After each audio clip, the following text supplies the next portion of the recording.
And you know,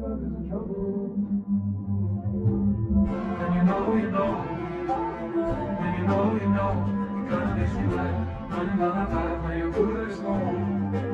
'Cause when you know, when you own your own.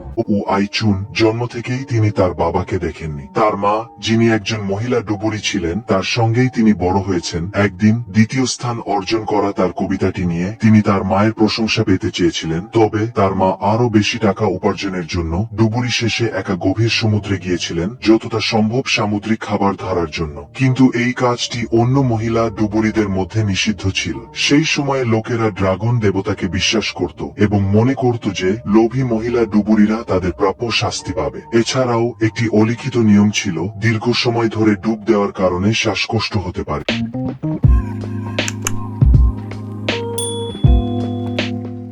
তাই কোনো মহিলা ডুবুরি অসুস্থ হয়ে না এলে সবাই তাদের রোজগারের কিছু অংশ তাকে দিত। তবে কঠোর এবং রক্ষণশীল আইচুনের মা রাজি ছিলেন না। তিনি মনে করতেন লিমসের 3টি ছেলে রয়েছে, কেন তিনি তার জীবন দিয়ে রোজগার করা খাবার দিয়ে তাদের প্রতিপালন করবেন। যদিও মুখে তিনি খারাপ ভাষায় বকাবকি করছিলেন, তবুও তিনি 2000 ওনের 2টি ঝিনুক এগিয়ে দেন। আসলে আইচুনের মা তার প্রথম স্বামীর মৃত্যুর পর দ্বিতীয়বার বিয়ে করেছিলেন এবং একটি মেয়ে ও একটি ছেলের জন্ম দিয়েছিলেন। আইচুনকে তার শ্বশুর বাড়িতে একা রেখে গিয়েছিলেন। তার ছোট কাকা তার দেখাশোনা করতেন। তিনি বুঝতে পারছিলেন না একটি মেয়ের অন্যের কবিতা লেখার কি দরকার। এমনকি দ্বিতীয় স্থান পেলেও তার উচিত ছিল তার স্বামীর পরিবারের কাছে গিয়ে মেয়েকে স্কুলে পাঠানোর অনুরোধ করা। তিনি তখনই আইচুনকে বাড়ি ফিরিয়ে আনতে চেয়েছিলেন। ভাগ্যক্রমে বাচ্চাটির মন খারাপ করা চেহারা তার দ্বিতীয় স্বামী দেখতে পেয়েছিলেন। আসলে আইচুনের মা জানতেন না যে তার ছোট কাকা তার নিজের ছেলের প্রতি পক্ষপাতিত্ব করেন। শুধু আইচুনকে দিয়ে সাধারণ কাজ করানোই নয়, এমনকি মাছ কেনার সময়ও মাত্র 5টি কিনতেন।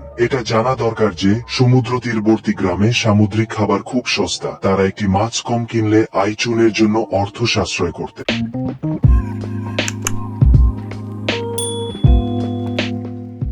সেদিন রাতে তার দ্বিতীয় স্বামী আইচুনের কবিতা পড়ছিলেন এবং জিজ্ঞাসা করছিলেন কেন তিনি মেয়েটিকে তাদের সাথে থাকতে আনেন না। আইচুনের মা কিভাবে তার সন্তানকে দূরে রাখতে পারতেন তিনি জানতেন। তার দ্বিতীয় স্বামী উদার হলেও অলস।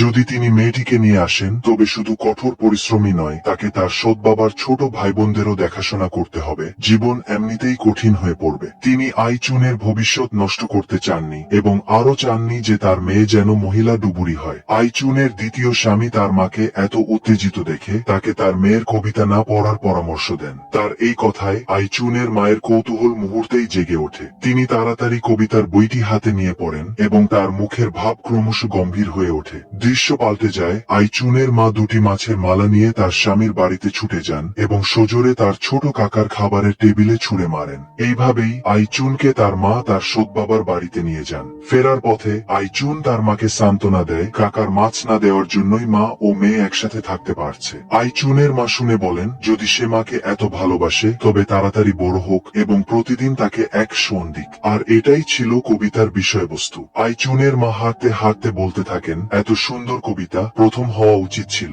সম্ভবত এই প্রথম মায়ের ভালোবাসা অনুভব করে তার মনে হয়েছিল সামনের পথ যতই কঠিন হোক না কেন, চাঁদের আলোয় আলোকিত হয়েও তিনি তার মায়ের পিছনে চলতে পারবেন। সময় দ্রুত বয়ে যায়। আইচুন দ্বিতীয় শ্রেণীতে ওঠে। শ্রেণীতে মনিটর নির্বাচিত না হওয়ায় সে খুব কাঁদছিল। প্রথমে তার মা ভেবেছিলেন সহকারী শ্রেণী মনিটর ও ভালো, কারণ বড় পদ আর ছোট পদ একই রকম গুরুত্বপূর্ণ। তবে আসল ঘটনা তেমন ছিল না। আইচুন 37 ভোট পেয়েছিল আর তার প্রতিদ্বন্দ্বী 24টি ভোট পেয়েছিল। শিক্ষক সুন্দর করে বুঝিয়ে বলেছিলেন তাদের বাবা মা ক্লাসে রুটি দান করেছেন, কৃতজ্ঞতা বোধ করা উচিত। আসলে তিনি ঘুষ নিয়েছিলেন। মেয়ের এই কষ্টের কথা শুনে আইচুনের মাও কিছুটা অন্যায় অনুভব করেছিলেন। তিনি চাননি তার মেয়ের ভবিষ্যৎ তার মতো হোক। তাই পরের দিন তিনি তার বন্ধুর জমিতে যান এবং প্রতিশ্রুতি দেন যে তিনি তাকে গরুর মতো ব্যবহার করবেন। 2 দিনের মধ্যে তিনি পুরো জমি চাষ করে দেবেন। তবে বিয়ের সময় পরা তার মুক্তোর নেকলেসটি তাকে ধার দিতে হবে। 2 দিন পর সরল আইচুনের মা ধার করা নেকলেসটি নিয়ে শিক্ষিকার সামনে বসেন। প্রথমে তিনি হাতে তৈরি 1 বাক্স পিঠা দেন, তারপর জোর দিয়ে বলেন তার মেয়ে শ্রেণী মনিটর হওয়া উচিত।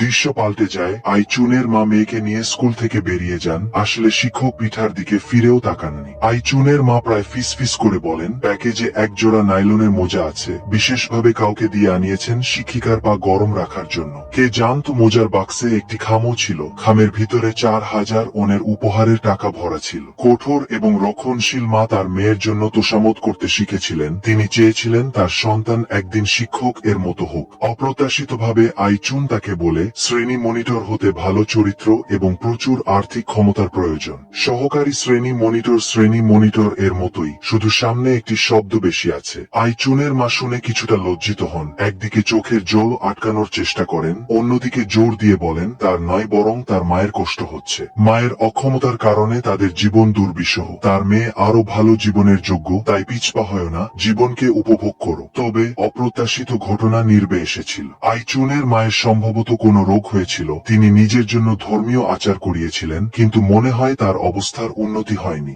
2 বছর পর এক রাতে আইচুনের মা তার সবচেয়ে সুন্দর পোশাক পরেন, তার শাশুড়ির কাছে যান এবং কিছু অনুরোধ করেন। তারপর গভীর ঘুমে আচ্ছন্ন আইচুনকে জাগিয়ে তোলেন এবং 6টি ঝিনুক ভেজে দেন, যা তারা সাধারণত খেতে পারতেন না। এরপর তিনি নির্দেশ দেন, যদি তিনি মারা যান তবে যেন সে তার কাকার কাছে আশ্রয় চায়, সৎ বাবার কাছে যেন দাসী হয়ে না থাকে। তার সবচেয়ে বড় ইচ্ছা ছিল তার মেয়ের বিয়েতে আত্মীয় স্বজনরা যেন যৌতুক দেন, না হলে তিনি খুব কাঁদবেন। তোমাকে মাকে কথা দিতে হবে। এরপর আইচুনের মা মারা যায়। মা মারা যাওয়ায় আইচুন বলল, মা মারা গেল, বাবা মারা গেল, তারা কেন আমাকে জন্ম দিল? এরপর মায়ের ইচ্ছা শোনা সেই অল্প বয়সী মেয়েটির বয়স ছিল মাত্র 10 বছর। যখন বাবা মা তাকে মাছ খেতে দিত না, তখন ছেলেটি সবসময় বাড়ি থেকে লুকিয়ে একটি বেশি মাছ এনে দিত। যখন সে শ্রেণী মনিটর নির্বাচিত হতে পারল না, তখন ছেলেটি উঠোনে বসে তার সাথে মন খারাপ মন ভালো করত। যখন তার মা মারা যান এবং তার কষ্টের কথা বলার কেউ ছিল না, তখন ছেলেটি টিফিন ক্যারিয়ার নিয়ে তার পিছু পিছু যেত এবং বলতো, কাঁদলে পেট খালি হয়ে যায়। সেই থেকে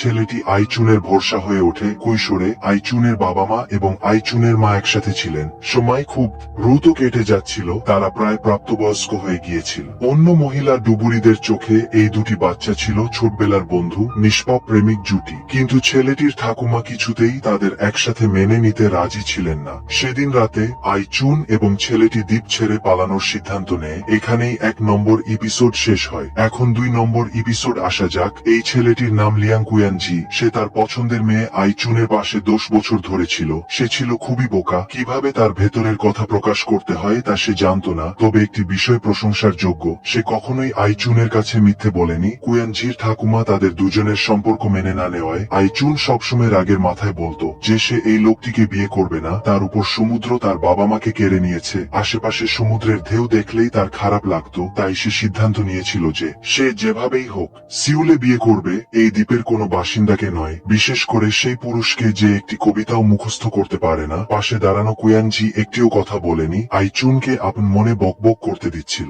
তারা দুজনে যে ভালোবাসার সম্পর্কে আবদ্ধ ছিল তা কুয়ানজির ঠাকুমা এবং মা দুজনেই দেখেছিলেন। এখানে কুয়ানজির মায়ের কথা বিশেষভাবে উল্লেখ করতে হয়। পুত্রবধূ হয়েও তার কিছু বলার ছিল না। তার মনোভাব ছিল স্বাভাবিক। তিনি মনে করতেন ছেলেমেয়েরা যথেষ্ট খেললে নিজেরাই ঠিক হয়ে যাবে। কুয়ানজির ঠাকুমা ছিলেন এলাকার বিখ্যাত বৈদ্য। তিনি সবসময় মনে করতেন আইচুনের মা ছিলেন একটি অভিশাপ এবং নাতির সাথে অভিশাপের মেয়ের সম্পর্ক তিনি কিছুতেই মেনে নেবেন না। তবে দুটি বাচ্চার মনে আগেই ভালোবাসার জন্ম নিয়েছিল। কুয়ানজি সুযোগ বুঝে আশেপাশে কেউ নেই দেখে হঠাৎ করে তার হাত পকেটে ঢুকিয়ে দেয়। সেই সময় আইচুন হতভম্ব হয়ে দাঁড়িয়েছিল। এরপর কুয়ানজি তার কোনো প্রতিক্রিয়া দেওয়ার আগেই দ্রুত তার ঠোঁটে কিস করে। সেই রৌদ্রোজ্জ্বল দিনে যখন চারপাশে সরিষার ফুল ফুটেছিল, আইচুন এবং কুয়ানজির মিষ্টি প্রথম প্রেম শুরু হয়েছিল।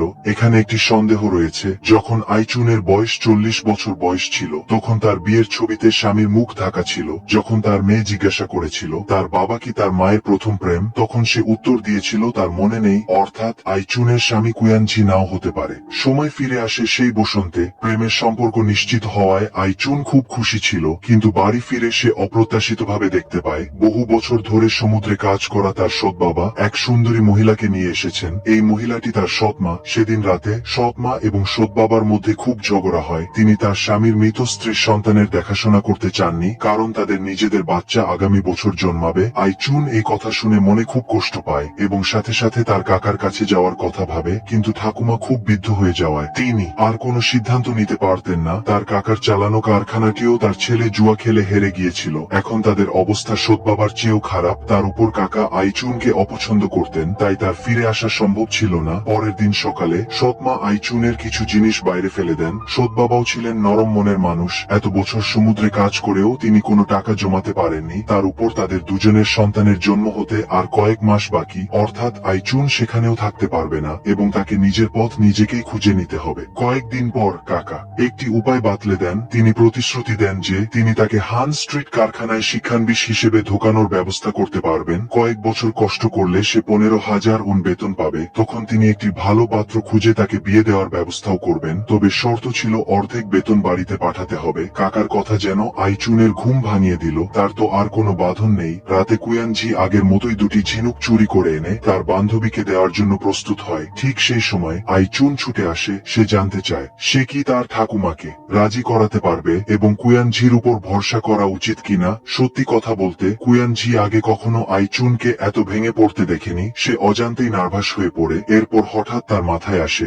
এবং সে খুব জোরে সেই কবিতাটি আবৃত্তি করতে শুরু করে, যা আইচুনের সবচেয়ে প্রিয় ছিল। চিরন্তন রোমান্স, বাতাসের মতো পবিত্র। এমন পরিস্থিতিতে দুটি বাচ্চা একটি আশ্চর্যজনক সিদ্ধান্ত নেয়। সেদিন রাতে কুয়ানজি বাড়ি থেকে কিছু জিনিস চুরি করে ঘর থেকে বেরিয়ে যায়। একই সময়ে আইচুন তার সৎ মায়ের উঁচু হিলের জুতো পরে, তার মায়ের দেয়া চুলের কাটা লাগিয়ে এবং তার মনে হওয়া মতো একটি আধুনিক সাজ করে তার ভালোবাসার মানুষের সাথে গ্রাম ছেড়ে পালিয়ে যায় এবং সিউলের দিকে রওনা হওয়া জাহাজে ওঠে। তবে প্রথমবার বাইরে বেরোনোয় তারা দুজন খুবই জড়সড় ছিল, যার সাথে সাথেই জাহাজের ক্যাপ্টেনের সন্দেহ জাগিয়ে তোলে। যখন ক্যাপ্টেন তাদের পরিচয়পত্র দেখতে চান তখন আইচুন একটু লজ্জা পেয়ে উঠে দাঁড়ায় এবং দ্বিভাবে বলে যে সে এবং কুয়ানজি স্বামী স্ত্রী। যদিও তারা দুজনে নিরাপদে সিউলে পৌঁছায়, কিন্তু মূল্যবান গয়না বন্ধক রাখতে গিয়ে তারা আবার সমস্যায় পড়ে। দোকানের মালকিন প্রথম দেখাতেই বুঝতে পারেন যে তারা স্বামী স্ত্রী নয় এবং সন্দেহ করেন জিনিসগুলো চোরাই। তাই তিনি বন্ধক রাখতে অস্বীকার করেন। সন্ধ্যা পর্যন্ত কুয়ানজি এবং আইচুন অবশেষে একটি সস্তা হোটেল খুঁজে পায়। তারা একটি আংটি দিয়ে এক রাতের ভাড়া মেটাতে চেয়েছিল।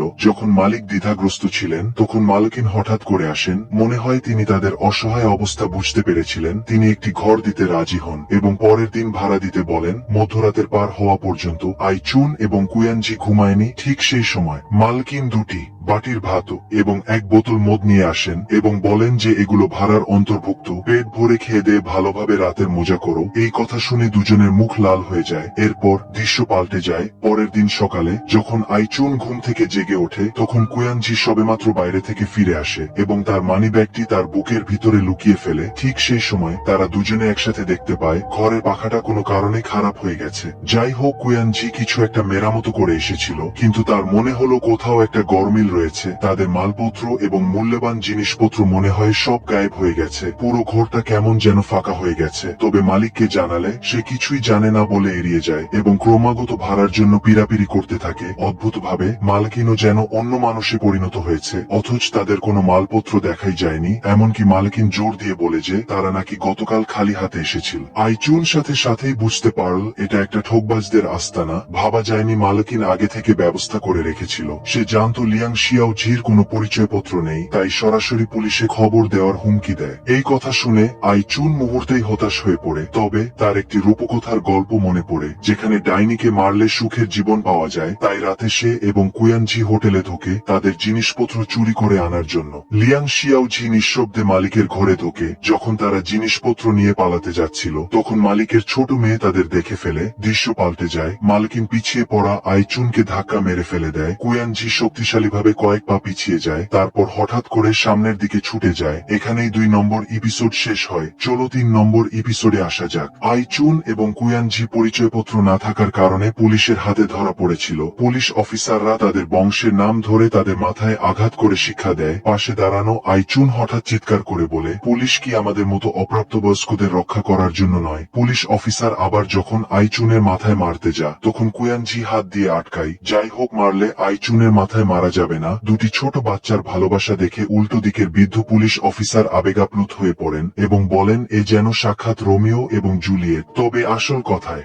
ফেরা যাক, তাদের অভিভাবক এসে গেছেন। কুয়ান ঝির মা ছেলের চিন্তায় একা বড় শহরে তাদের খুঁজতে এসেছিলেন। পরে তিনি চালাকি করে শুধু পুলিশকে হোটেল মালকিনকে গ্রেফতার করতে সাহায্য করেননি, বরং বাচ্চাদের মালপত্র এবং টাকাও ফেরত আনেন। তবে একটি কথা বলতেই হয়, মালকিন জোর দিয়ে বলেছিলেন যে তিনি পাখাটি ভাঙেননি এবং কুয়ান ঝি ও আইচুনকে অবশ্যই ক্ষতিপূরণ দিতে হবে। কুয়ান ঝির মা ভাবনার চেয়ে শান্ত ছিলেন। তিনি ছেলেকে বকাঝকা করেননি, আইচুনকেও খারাপ কথা বলেননি, শুধু দেখেছিলেন তাদের বিয়ের সময় ঠাকুমা দেওয়া একটি আংটি মিসিং। যাই হোক, তিনি মনে করেছিলেন সবকিছু ঠিকঠাক আছে এবং আকাশ কুসুম ভাবনার পুত্রবধূকে মেনে নিয়েছেন বলে মনে হয়। কুয়ান ঝির মা আইচুনের হাত ধরে শান্তভাবে বলেন তার সাথে বাড়ি যেতে। ভাবা যায়নি এটাই ছিল দুটি ছোট বাচ্চার দুর্ভাগ্যের শুরু। পরের দিন স্কুল আইচুনকে বহিষ্কার করার সিদ্ধান্ত নেয়, কারণ কুয়ান ঝি দ্বীপের চতুর্থ সেরা খেলোয়াড় ছিল এবং আইচুন নারী হওয়ার কারণে সমস্ত খারাপ খ্যাতি তার উপর এসে পড়ে। সেই দিন থেকে আইচুন শুধু তার বাবা মাকেই হারায়নি, তার স্বপ্ন ভেঙে যায়। কাকা ক্রমাগত চিৎকার করতে থাকে যে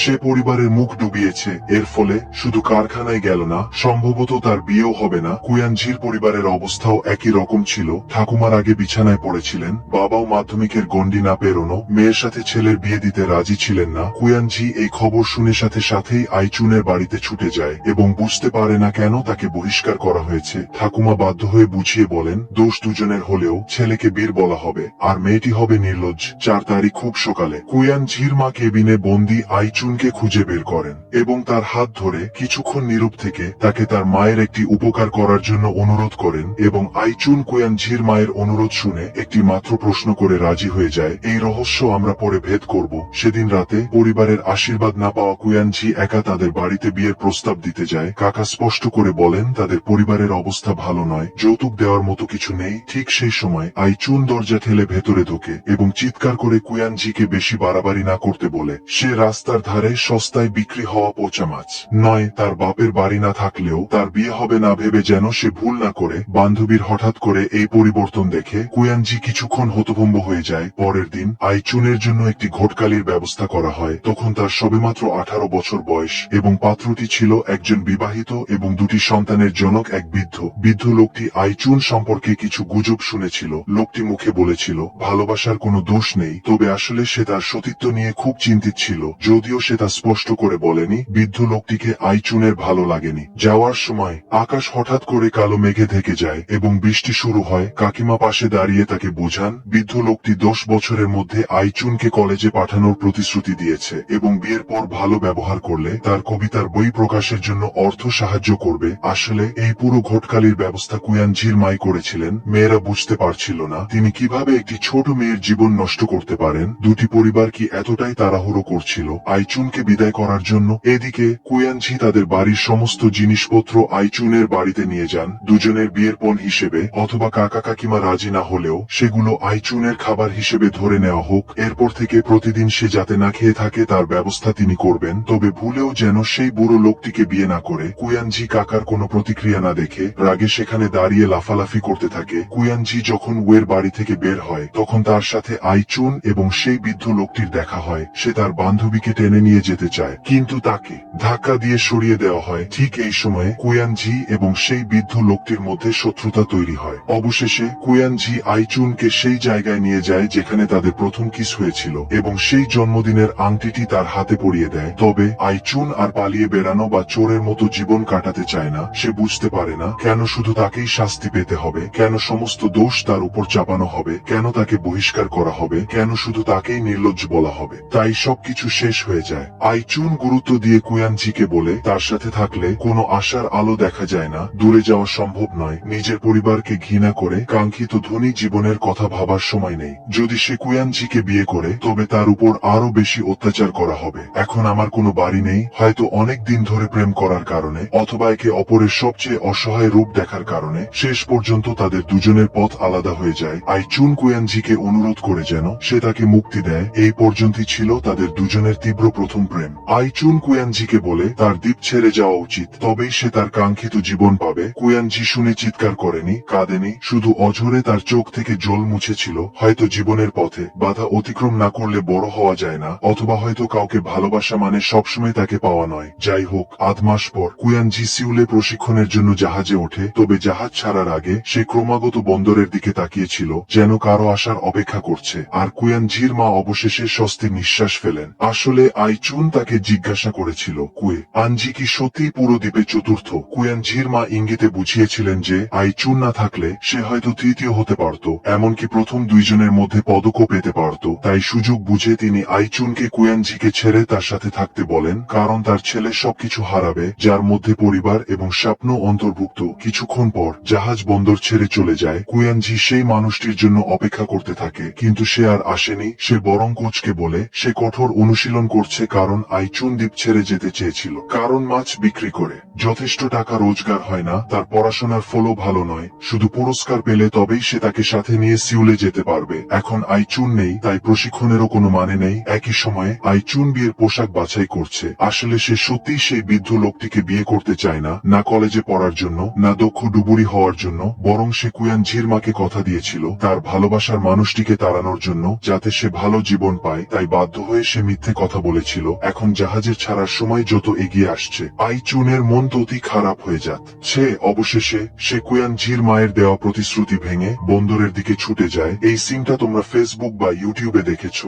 অনেক ইমোশনাল সিন। তবে আইচুন একটু দেরিতে এসেছিল, জাহাজ অনেক দূরে চলে গিয়েছিল। আইচুন জোরে জোরে কুয়ানজি কে ডাকতে শুরু করে। একই সময়ে কুয়ানজি ক্যাপ্টেনের ঘরে ছুটে যায় এবং জাহাজ ঘোরানোর অনুরোধ করে। ক্যাপ্টেন তাকে দেখে হতভম্ব হয়ে যান। এই ছেলে আবার জাহাজে উঠল কিভাবে? কুয়ানজি অনেক কাকুতি মিনতি করলেও ক্যাপ্টেন রাজি হননি। ঠিক সেই সময় কোচের একটি কথা তার ঘুম ভাঙায়। আইচুন ছাড়া কি সে মরে যাবে? কুয়ানজি সোজা সমুদ্রে ঝাঁপ দেয় আর সাঁতার কেটে তীরে চলে আসে, আর আবার তাদের ভালোবাসা সফল হয়। অবশেষে আইচুন তার ইচ্ছামতো কুয়ানজিকে বিয়ে করে 8 মাস পর তাদের প্রথম মেয়ের জন্ম হয়। এখানে কেউ হয়তো জিজ্ঞাসা করবেন 8 মাস কেন? এর উত্তর দিতে হলে সেই রাতের কথা বলতে হবে যখন তারা হোটেলে ছিল। পাখাটা আসলে তাদের ঝগড়ার সময় ভেঙেছিল। অতিরিক্ত হোটেলের সকালে ঘুম থেকে উঠে কুয়ানজি তার সমস্ত গয়না বন্ধক রাখার অনুরোধ করে। মালকিন তাকে করুণা করে এবং আইচুনের প্রতি তার ভালোবাসা দেখে তাদের বিয়ের আংটি ফেরত দেন, যা তাদের বিয়ের জন্য রাখা ছিল। সেদিন সকালে কুয়ানজি কেন মানিব্যাগ লুকিয়েছিল,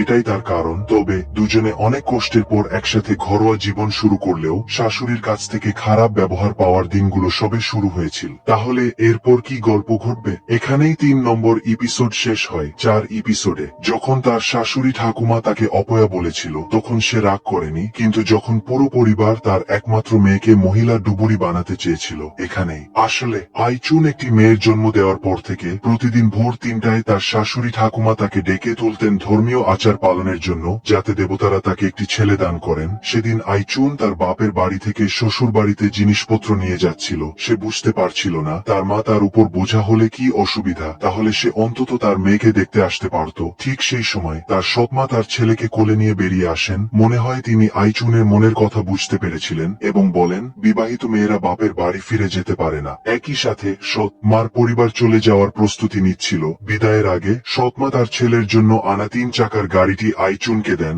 রাতে আইচুন সৎমার ফেলে দেওয়া জিনিসপত্র বাড়িতে ফিরিয়ে আনে। শাশুড়ি সেগুলো দেখে ভালো জিনিসগুলো সব বেছে নেন। এছাড়াও 3 চাকার গাড়িটি নিয়ে তার অন্য আপত্তি ছিল, মেয়েরা ওগুলো চালাতে পারে না, ওটা ফেলে দিতে হবে। আইচুন মনে মনে খুব অসন্তুষ্ট হলেও সে কোনো কথা বলেনি। ঘরে ফিরে কুয়ানজি দেখে তার স্ত্রীর কলেজে ভর্তির কাগজপত্র ধুলোয় ভরে গেছে। ছেলেটি নির্বে সেটা মনে রাখে। কিছুক্ষণ পর আইচুনও ঘরে ঢোকে। কুয়ানজি তাকে দেখে সাথে সাথেই এগিয়ে আসে এবং জিজ্ঞাসা করে আজ সে কোথায় গিয়েছিল। আইচুনের একমাত্র চিন্তা সেই 3 চাকার গাড়িটি নিয়ে যেভাবেই হোক মেয়েকে ওটা চালাতে দিতে হবে। পরের দিন ভোর 3টে আইচুনকে তার শাশুড়ি ঠাকুমা ডেকে তোলেন। তাদের বাড়িতে এক বড় পাত্র মুগের ডাল রান্না করা হয়েছিল। প্রথা অনুযায়ী খাওয়ার জন্য 2টি টেবিল পাতা হয়। পুত্রবধূ এবং মেয়েরা ছোট টেবিলে খাবে। সেই সময় মেয়েটি ডাল খেতে চেয়েছিল, কিন্তু পুরো বাটি খুঁজেও একটিও ডাল পেল না। কুয়ানজি শুনে সাথে সাথেই তার ডালে ভরা বাটিটি তুলে নেয় এবং ঘুরে দাঁড়িয়ে চামচ ভরে ভরে তার মেয়ে কিম মিং এর বাটিতে ঢেলে দেয়। বহু বছর পর আইচুন যখন কিম মিং এর ঘর গোছগাছ করছিল,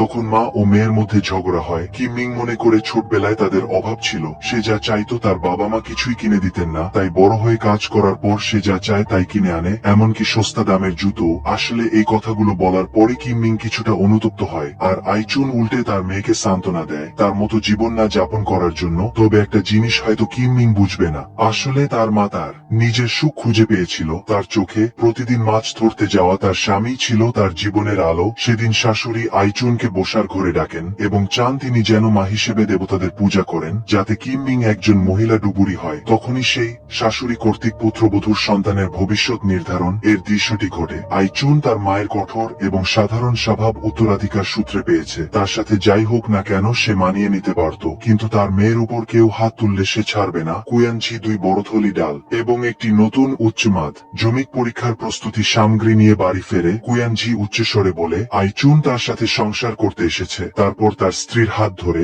বহু বছর ধরে বসবাসের ঘর ছেড়ে কিভাবে বেরিয়ে যায়। কিমিং তার মায়ের প্রেমের গল্প শুনে কৌতূহলী হয়ে জিজ্ঞাসা করে যদি তাকে আবার সুযোগ দেওয়া হয় তবে সে কি সেই দরিদ্র বাবাকেই বিয়ে করবে। আইচুন কোনো চিন্তা না করেই উত্তর দেয় হ্যাঁ। এরপরের দিনগুলোতে কুয়ানঝি একটি ছোট কুঁড়েঘর ভাড়া নেয়। ডালের অভাব ছিল না, আর কারো মুখের দিকে তাকিয়ে থাকতে হতো না। শীঘ্রই আইচুন দ্বিতীয় সন্তানের গর্ভবতী হয়। ভাগ্যক্রমে মহিলা ডুবুরি কাকিমাদের যত্নে সে কয়েকদিনের জন্য বিশ্রাম পায়। ঠিক সেই সময় কুয়ানঝি আহত হাত নিয়ে বাড়ি ফেরে। ডাক্তারের পরীক্ষা অনুযায়ী অনেক দেরি হয়ে যাওয়ায় তার আঙুল বেঁকে যাবে। আইচুন হাঁটতে হাঁটতে কাঁদে। বাড়ি ফিরে লিউ ঠাকুমা তাকে সান্ত্বনা দেন, কাজ না করলে টাকা পাওয়া যাবে না, টাকা না থাকলে এই সংসার চলবে না। কুয়ানঝি যদিও যুবক, তবুও সে পরিবারের প্রধান হওয়ার জন্য কঠোর পরিশ্রম করছে। রাতে আইচুন হঠাৎ কুয়ানঝির ব্যথায় গোমানির শব্দ শুনতে পায়। তখনই সে দেখতে পায় তার যুবতী স্বামীর ঘাড়ে ভেড়ার লোম লাগানো, তার পায়ে ছোট বড় অসংখ্য ক্ষত। তার স্বামী কি কষ্টের মধ্যে দিয়ে যাচ্ছে তা সে কল্পনাও করতে পারে না। পরের দিন ভোরে কুয়ানঝি মাছ ধরতে বের হওয়ার জন্য প্রস্তুত হয়। হয়তো এই ধরনের উৎসাহ পরিবারের প্রধানের ক্লান্তি কিছুটা হলেও কমাতে পারবে। স্বামীকে বিদায় জানিয়ে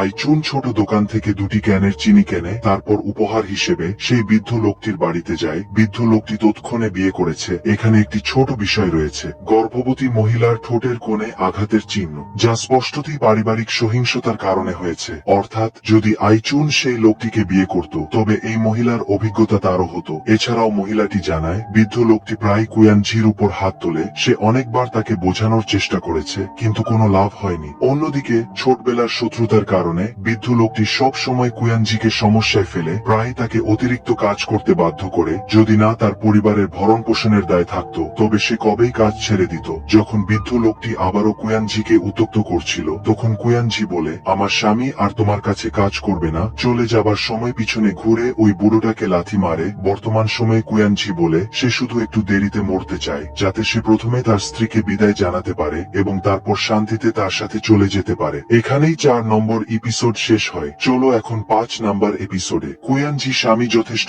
অনেক চেষ্টা করে কাজের জন্য, কিন্তু কেউ তাকে কাজে রাখে না। আসলে সেই বৃদ্ধ লোকটির কারণে সমুদ্র তীরে বড় হওয়া কুয়ানঝি মাছ ধরার নৌকায় যেতে পারত না। তার উপর সমুদ্রযাত্রা ছাড়া তার অন্য কোনো কাজ জানা ছিল না, যার ফলে সে যেখানেই চাকরির জন্য যায় সেখানেই প্রত্যাখ্যাত হয়। দিনের পর দিন কুয়ানঝি ধীরে ধীরে উঠোনে বসে থাকতে শুরু করে। তার সেই হতাশ চেহারা আইচুন লক্ষ্য করে। একদিন খুব ভোরে আইচুন তার স্বামীকে বলে সে সংসারের খরচ জোগাতে টাকা রোজগার করবে। তাই কুয়ানঝির বরং এই ফাঁকে কিছুক্ষণ বিশ্রাম নেওয়া উচিত। কুয়ানঝি তার স্ত্রীকে সত্যি কথা বলে যদি সে সত্যিই বিশ্রাম নেয় তবে তাদের 4 জনের খাবার কি হবে। আইচুন মনে করে সে বাইরে গিয়ে টাকা রোজগার করতে পারে, কিন্তু স্ত্রীকে গভীরভাবে ভালোবাসে এমন কুয়ানঝি কিভাবে রাজি হবে। তাই সে হেসে বলে ছোটবেলায় সে বাঁধাকপি বিক্রি করার জন্য হাঁকও দিতে পারত না, সে কিভাবে টাকা রোজগার করবে। হয়তো বক্তা না ভেবেই কথাগুলো বলেছিল, কিন্তু শ্রোতার মনে তা দাগ কাটে। খালি হয়ে যাওয়া চালের পাত্রের সামনে দাঁড়িয়ে আইচুন তার মৃত মায়ের হাসি মাখা মুখ মনে করে বুঝতে পারে না এত কষ্টের দিনগুলোতে তার মা কিভাবে বেঁচে ছিলেন। এমনকি পরে আইচুন যখন তার মেয়ের কাছে এই ঘটনার কথা বলে তখনও সে সবসময় লজ্জিত বোধ করত, কারণ প্রতি রাতে তাকে বাচ্চাদের ক্ষুধার্ত পেটের গোমানি শুনতে হতো এবং না শোনার ভান করতে হতো। কোনো উপায় না দেখে আইচুন বাধ্য হয়ে তার কাকার কাছে সাহায্য চায়। প্রথমে সে কথা বলতে পারছিল না, শুধু কাঁদছিল। পাশে দাঁড়ানো কাকা চিৎকার করে বলে ভাগ্নি আর ভালো ঘরের মেয়ে নেই, তাই তাকে সাহায্য করার কোনো দরকার নেই। তবে ঠাকুমা একজন বুদ্ধিমান মহিলা ছিলেন। যখন চালও শেষ হয়ে গেছে তখন অন্যের কাছে মুখ খুলতে লজ্জা লাগে। দেখেই বোঝা যায় সে এখনো বড় হয়নি। রাতে বাড়ি ফিরে আইচুন তার স্বামীকে জাগিয়ে তোলে। সে খুব তাড়াতাড়ি বুড়ো হতে চায়। আগে ভাবতো তাড়াতাড়ি বড় হলে মায়ের মতো কষ্টে সহিষ্ণু হতে পারবে, ভাবতো বড় হলেই সব সহ্য করতে পারবে। কিন্তু সত্যি বড় হয়েও কেন সে তাদের দিন ভালো করতে পারল না। সেদিন রাতে ঠাকুমা তার সোনার আংটি এবং অনেক দিন ধরে লুকিয়ে রাখা সঞ্চয়ের খাতা দুটোই আইচুনের হাতে তুলে দেন। আশা করলো নাচ জামাই একটা নৌকা কিনতে পারবে। উপরের সব টাকা তার এক এক পয়সা করে জমানো, আর এর উদ্দেশ্য হলো আইচুনের মায়ের কাছে তার ঋণ। আইচুনন বলল তাহলে তুমি টাকা লুকিয়ে রেখেছিলে আমাকে দেওয়ার জন্য। দাদিমা বলে তোমার মা টাকা লুকিয়ে রেখেছিল। আসলে আইচুনের মা বুঝতে পেরেছিল তার আর বেশি দিন নেই। সেদিন রাতে সে নানির কাছে গিয়েছিল, বুড়িকে অনুরোধ করেছিল তার সাথে একবারের জন্য ফটোগ্রাফির দোকানে যেতে, তখন আইচুনের মা তার জীবনের সেরা পোশাকটি পরেছিল। নানি এক দেখাতেই বুঝতে পেরেছিল ওটা তার আর ছেলের বিয়ের পোশাক। নানি নিজের হাতে তাকে সুন্দর করে লিপস্টিক পরিয়ে দিয়েছিল। আইচুনের মা চেয়েছিল নিজের জীবনের টাকা আইচুনের জন্য রাখুক, প্রতিজ্ঞা করেছিল ওপারে গেলে অবশ্যই তার আদরের ছেলেকে খুঁজে বের করবে, তারপর চিরকাল স্বামীর পাশে থাকবে আর কখনো দ্বিতীয়বার বিয়ে করবে না। নানি শুনে আইচুনের মাকে অনুরোধ করলো। আইচুনের মা কোনো চিন্তা না করেই রাজি হয়ে গেল, কিন্তু শর্ত হিসেবে সে তার শাশুড়িকে তার স্বামীর সন্তানের যত্ন নিতে অনুরোধ করলো। আইচুনের বয়স মাত্র 10 বছর, তার একটা আশ্রয়ের প্রয়োজন। ছেলেটা খুব বুঝদার, সারাদিন ধরে ঝামেলা করবে না। যদি কোনো একদিন কোনো সাহায্য না চাওয়া মেয়ে তার নানির কাছে যায়, তাহলে বুঝতে হবে তার দিন আর চলছে না। তখন দয়া করে নানি যেন অবশ্যই সাহায্যের হাত বাড়িয়ে দেন। শুধু একবারের জন্য সাহায্য করলেই শাশুড়ি বুমার আর কোনো ঋণ থাকবে না। আর এটাই ছিল আইচুনের মায়ের নানির কাছে শেষ অনুরোধ। আইচুন শুনে জিজ্ঞাসা করলো, যদি সে নানি হয় তবে কি সে তার মাকে ভুলে যাবে? নানি স্পষ্ট করে বলল, সেটা অসম্ভব। বাবা মাকে হারানোর কষ্ট সময়ের সাথে সাথে মনে লুকিয়ে থাকবে, কিন্তু সেই অনুভূতিটা যেন বুকে ছুরি মারার মতো, যা কখনো ভোলা যাবে না। দুজনে নানি আর মায়ের ভালো উদ্দেশ্য মেনে নিল। কুয়ানজি বড়দের কাছে প্রতিজ্ঞা করলো, যাই হোক না কেন সে আইচুনকে হতাশ করবে না। সমজ গড়ালো, গ্রীষ্মকাল এলো। কুয়ানজির পরিবার আইচুনের পরিবারের দেয়া টাকায় একটি মাছ ধরার নৌকা কিনলো। পূজা অনুষ্ঠানে কুয়ানজির মা খুব খুশি হলো, বলল তার ছেলে জন্ম থেকেই কোনো অভাব জানতো না, এখন আশেপাশের সাগরেও ভালো পরিবারের নৌকা দেখা যাচ্ছে। সেই টাউন প্রধান তো ভেবেছিল ওটা তারই টাকা। ঠিক এই সময় আইচুন মনে করিয়ে দিল ওটা উপরিবারের নৌকা, ভালো পরিবারের নয়, কারণ ওটা নানি তাকে কিনে দিয়েছে। তাই স্বামীর কোনো অভাব না থাকার কারণ তার এই পুত্রবধূ। কুয়ানজি তার খুশি স্ত্রীর দিকে তাকিয়ে অনেকদিন পর হাসলো। পাশের সমুদ্রের মেয়েরা হাসাহাসি শুরু করলো। তীব্র পরিশ্রম আর আনন্দের কারণে আইচুনের দ্বিতীয় সন্তান সময়ের আগেই পৃথিবীতে এলো। সময় গড়ালো। 2 বছর পর দিন দিন ভালো থাকা আইচুনকে আর শাশুড়ির দেখা করতে আসে। একদিকে সে তৃতীয়বারের মতো গর্ভবতী, আর অন্যদিকে অনেক পরিশ্রম করছে কুয়ানজি। সে শুধু সদ্যজাত ইংমিং এর যত্ন নেয় না, সবসময় বড় মেয়ে জিংমিং এর প্রিয় স্কুইড নিয়ে আসে আর ক্রমাগত তার মাকে মুরগিকে বিরক্ত না করার জন্য সতর্ক করে। সেদিন রাতে কুয়ানজি তার মেয়ের প্রিয় স্কুইড বাড়ি হয় আলার কাছে দিয়ে এলো, কারণ তারা শীঘ্রই চলে যাবে, তাই বুড়িকে ধন্যবাদ জানাতে চায়। এতক্ষণে আইচুন বুঝতে পারলো তার স্বামী তাকে একটা বাড়ি কিনে দিয়েছে। যখন দুজনে মায়ের পুরনো বাড়িতে ফিরে এলো, আইচুন কান্নায় ভেঙে পড়লো। আসলে কুয়ানজি সব জানতো। 6 বছর বয়স থেকে স্ত্রী যখনই সময় পেত মায়ের সাথে দেখা করার জন্য অনেক দূরের পাহাড় পথে হেঁটে যেত। কুয়ানজি জানতো স্ত্রী এই বাড়িটি পছন্দ করে, কারণ তার মৃত মা সে সবসময় বকবক করত। প্রতিবার এখান দিয়ে যাওয়ার সময় মায়ের রান্নার গন্ধ পেত। সেই বছর আইচুনের মা টাকা জমাতে চেষ্টা করেছিল শুধু এই বাড়িটি কেনার জন্য। আজ তার সামর্থ্য হওয়ার সাথে সাথেই সে এটা কিনে নিয়েছে। নতুন বাড়িতে যাওয়ার রাতে আইচুন একটা স্বপ্ন দেখলো। সে দেখলো তার মা খুব মনোযোগ দিয়ে ঘর পরিষ্কার করছে। সেই যত্নের ভঙ্গিটা দেখলে মনে হয় যেন কোনো কৃপণ মহিলা। এছাড়াও আইচুনের মা মেয়েকে সাবধান করলো পাশের বাড়ির মহিলার একটা ট্রাক আছে। হঠাৎ আইচুন ঘুম থেকে জেগে উঠলো, সাথে সাথেই তার মনে হলো যেন তার প্রসব বেদনা শুরু হয়েছে। মুহূর্তের মধ্যে মায়ের কথা মনে পড়ে গেল। ঘুমন্ত জিনমিংকে পাশের বাড়ির আন্টিকে ডেকে আনতে বলল। তখন পাশের বাড়ির প্রতিবেশী ট্রাক চালিয়ে আইচুনকে নিয়ে হাসপাতালের দিকে রওনা হলো। পরপর দুটো নাতি হওয়ায় বুড়ি দিদিমা হাসতে হাসতে গড়িয়ে পড়ছিলেন। একই সময়ে কুয়ানজির কাছ থেকেও ভালো খবর এলো, তার সমুদ্রের নৌকা আবার ভরে ফিরেছে। সেদিন রাতে কুয়ানজি নৌকার নম্বর মুছে ফেললো, স্ত্রীকে নতুন নম্বর লিখতে দেবে বলে। তবে আইচুন জানতো সবাই বলে মেয়েদের নৌকায় ওঠা অশুভ, তাই সে কিছুটা দ্বিধাগ্রস্ত ছিল। অপ্রত্যাশিতভাবে কুয়ানজি দৃঢ়ভাবে বলল সে ওসব বিশ্বাস করে না। তার স্ত্রী আর 3 সন্তানই তার রক্ষাকর্তা। যাই হোক না কেন সে জীবিত ফিরে আসবে। ঠিক এই সময় জিনমিং নৌকায় উঠতে যাচ্ছিল, কিন্তু আইচুন তাকে টেনে ধরলো। তবে সে তার মেয়ের দিকে তাকিয়ে মেয়েদের নৌকায় ওঠা অশুভ কথাটি বলতে পারল না। অবশেষে আইচুন কুসংস্কার ত্যাগ করলো, সাহসের সাথে তার স্বামীর বাড়ানো হাত ধরলো। আর এটাই ছিল তার বড় মেয়ের সাথে তাদের নিজেদের মাছ ধরার নৌকায় প্রথম ওঠা। কুয়ানজি তার স্ত্রী ও সন্তানদের নিয়ে অনেক দূরে গেল। আগ্রহ নিয়ে আইচুনের দিকে তাকিয়ে আইচুনও সমুদ্রের রাজাকে তার বামির প্রতি সদয় হতে বলল। স্ত্রীকে অনেকক্ষণ পরিশ্রম করতে দেখেও যখন তার উৎসাহ কমল না, তখন কুয়ানজি তাকে থুতু ফেলতে বলল। শেষ পর্যন্ত আইচুন থুতু ফেলেনি, তবে সে নৌকায় নতুন নম্বর লিখেছিল। নাম দিয়েছিল জিন ইন টং মাছ ধরার নৌকা, যা তাদের 3 সন্তানের নামের সাথে মিলে যায়। সেই গ্রীষ্মে এই দম্পতি শুধু তাদের সুখী পায়নি, বরং তারা উজ্জ্বল রোদ আরো দীর্ঘকাল ধরে পাওয়ার আশা করেছিল। এখানেই 5 নম্বর এপিসোড শেষ হয়। চলো এখন 6 নাম্বার এপিসোডে। বাবার আর্তনাদ ঢেউজের গর্জনকেও ছাপিয়ে গেল। মা নির্বাক হয়ে তার কোলে বরফের মতো ঠান্ডা ছেলেটিকে ধরে রাখলো। সাগর তার বাবা মাকে কেড়ে নিয়েছে, এখন তার ছেলেকেও ছিনিয়ে নিল। ছিল। গ্রীষ্মকাল যদিও অফুরন্ত প্রাণচাঞ্চল্য নিয়ে আসে, তবুও মুহূর্তের মধ্যে দেওয়া সবকিছু কেড়ে নিতে পারে। আইচুন এবং কুয়ানঝির স্থিতিশীল 4 বছর পর সেদিন আবহাওয়ার পূর্বাভাসে ছোট দ্বীপে ঘূর্ণিঝড়ের পূর্বাভাস ছিল। মূলত সে তার 2 ছেলে ইয়িন মিং এবং টং মিংকে নিয়ে বাড়িতে ছিল, কিন্তু ছোট ছেলে টং মিং সর্বদা আলমারির উপরে মিষ্টির জন্য ব্যাকুল থাকত। মায়ের অসাবধানতার সুযোগ নিয়ে সে উঠে গিয়ে মিষ্টি নিতে গেল, ফলস্বরূপ অসাবধানে সমস্ত মিষ্টি মেঝেতে পড়ে ভেঙে গেল। আইচুন যদিও রাগান্বিত হয়নি, তবুও সে টং মিংকে অবিরাম বকাবকি করতে লাগলো। ঠিক সেই সময় বড় মেয়ে জিন মিং এর সহপাঠী বাড়িতে এসে তাকে দুর্ঘটনার খবর দিল। আইচুন শুনে উদ্বিগ্নভাবে ঘর থেকে বেরিয়ে গেল, ক্রমাগত মেয়ের কি হয়েছে জিজ্ঞাসা করতে লাগলো। ভাগ্যক্রমে জিন মিং সাইকেল চালানোর সময় পড়ে গিয়েছিল এবং তার কোনো গুরুতর আঘাত লাগেনি, কিন্তু বাড়ির দরজায় ফিরে এসে আইচুন বুঝতে পারলো কিছু একটা ভুল হয়েছে। ইয়িন মিং এবং টং মিং দুজনেই নিখোঁজ, তবে ঘরের প্রতিটি কোণ তন্ন তন্ন করে খুঁজেও ছেলে দুটোর কোনো সন্ধান পাওয়া গেল না। ঠিক সেই সময় লিউ বুড়ি এবং মোটা সামান ইয়িন মিংকে ফিরিয়ে আনলো। আইচুন তার ছেলেকে ডাকতে যাচ্ছিল, তখনই প্রতিবেশীর চাচি মামিরা বলল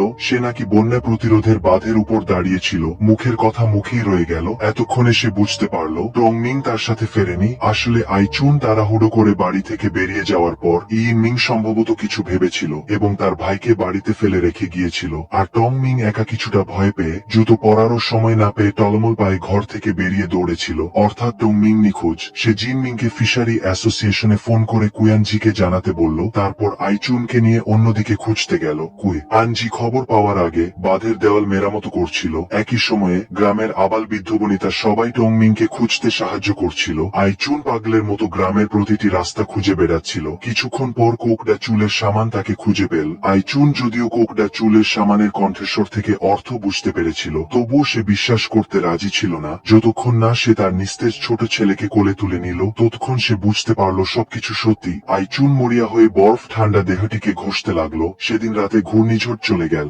আইচুন শোকের পোশাক পরে নীরব কান্নায় ভেঙে পড়ল। সে সেই সময়ে টং মিংকে জড়িয়ে ধরতে না পারার জন্য অনুতপ্ত। শুধু তার ছেলের ব্যবহৃত চামচটি ধরে অসহ্য যন্ত্রণায় কাঁদতে লাগলো। অপ্রত্যাশিতভাবে শাশুড়ি আইচুনকে দোষ দেননি, বরং পুত্রবধূকে সাহস জুগিয়েছিলেন। এই কথাটি আইচুনকে তার মৃত মায়ের কথা মনে করিয়ে দিল। বিদায়ের আগে মা একই কথা বলেছিলেন। তিনি আশা করেছিলেন তার মেয়ে যখন অসহায় বোধ করবে তখন সমুদ্রের মেয়েদের কথা ভাববে, যেন মা উত্তাল সমুদ্রে মৃত্যুর সাথে অসংখ্যবার লড়াই করে বেঁচে থাকার কারণ খুঁজে পেয়েছিল। তাকে অবশ্যই দৃঢ়ভাবে উঠে দাঁড়াতে হবে এবং জীবনের শেষ পর্যন্ত লড়াই করতে হবে এবং নিজেকে বলতে হবে সে মরবে না। যাই হোক না কেন তাকে বেঁচে থাকতে হবে। সম্ভবত মায়ের কথা আইচুনকে জাগিয়ে তুলেছিল, অথবা সম্ভবত আরো 2টি সন্তানের যত্ন নেওয়ার প্রয়োজন ছিল। মোট কথা সে অভিবাসীদের পাশে এসে তাদের জন্য স্যুপ রান্না করতে সাহায্য করতে শুরু করলো, কিন্তু বাচ্চারা তার দিকে মনোযোগ দিল না। একই সময়ে কুয়ানজি বুঝতে পারলো তার ছেলের সমস্ত বিষয়ে পূর্ণ নম্বর। সে কৌতূহলী হলো কেন সে বাবা মাকে কিছুই বলেনি। অপ্রত্যাশিতভাবে জিন মিং কাঁদতে শুরু করলো।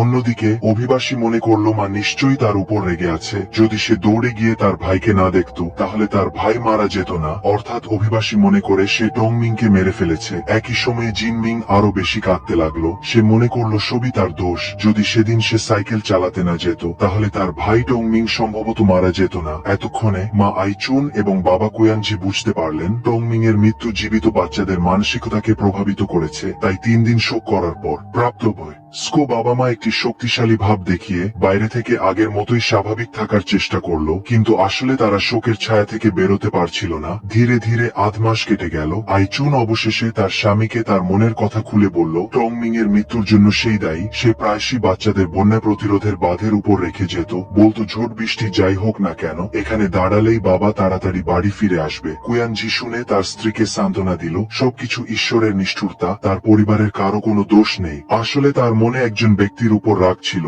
সেই ব্যক্তি যে বৃষ্টির দিনে বাঁধের দেওয়াল মেরামত করছিল। সে নিজেকে ঘৃণা করত কেন সে বাড়িতে ছিল না। সেদিন বাচ্চাদের ডেথ সার্টিফিকেট নিতে যাওয়ার সময় প্রতিদিন একটা করে মেসেজ আসা, যেন কুয়ানজির হিজ্জে একটা করে ধারালো ছুরি মারার মতো। বিশেষ করে মৃতের সাথে অভিভাবকের সম্পর্ক, এই দুটো জায়গা সে প্রায় কাঁপতে কাঁপতে পূরণ করেছিল। তবে যতই শক্তিশালী হৃদয় হোক না কেন সন্তানের বিচ্ছেদের ব্যথা সহ্য করা যায় না। সেই মুহূর্তে 30 বছরও পূর্ণ না হওয়া পুরুষটি সম্পূর্ণরূপে ভেঙে পড়েছিল। সে ক্লান্ত হয়ে অফিসের ডেস্কে মুখ থুবড়ে পড়েছিল আর তার ভেতরের আবেগ নিয়ন্ত্রণ করতে পারছিল না। আইচুন পরিবারের টং মিং এর মৃত্যুর পর গ্রামের প্রতিটি পরিবার কিছু খাবার বাঁচিয়ে তাদের রান্নাঘরে পাঠিয়ে দিত, যেন পুরো গ্রাম মিলে একটি শিশুকে খুঁজছে। তেমনি পুরো গ্রাম মিলে একটি সন্তানহারা মায়ের জীবন বাঁচানোর চেষ্টা করছিল। আর আগের ওই বৃদ্ধের বাড়িতে থাকার সময় আইচুন যখন অভিবাসীর গর্ভবতী ছিল তখন বাড়িওয়ালার কাছ থেকে চাল ধার নিয়েছিল। বৃদ্ধ দম্পতি যদিও সামনাসামনি দেখা করেনি, তবুও প্রতিদিন রাতে তাদের চালের পাত্রে কিছু চাল ঢেলে দিত,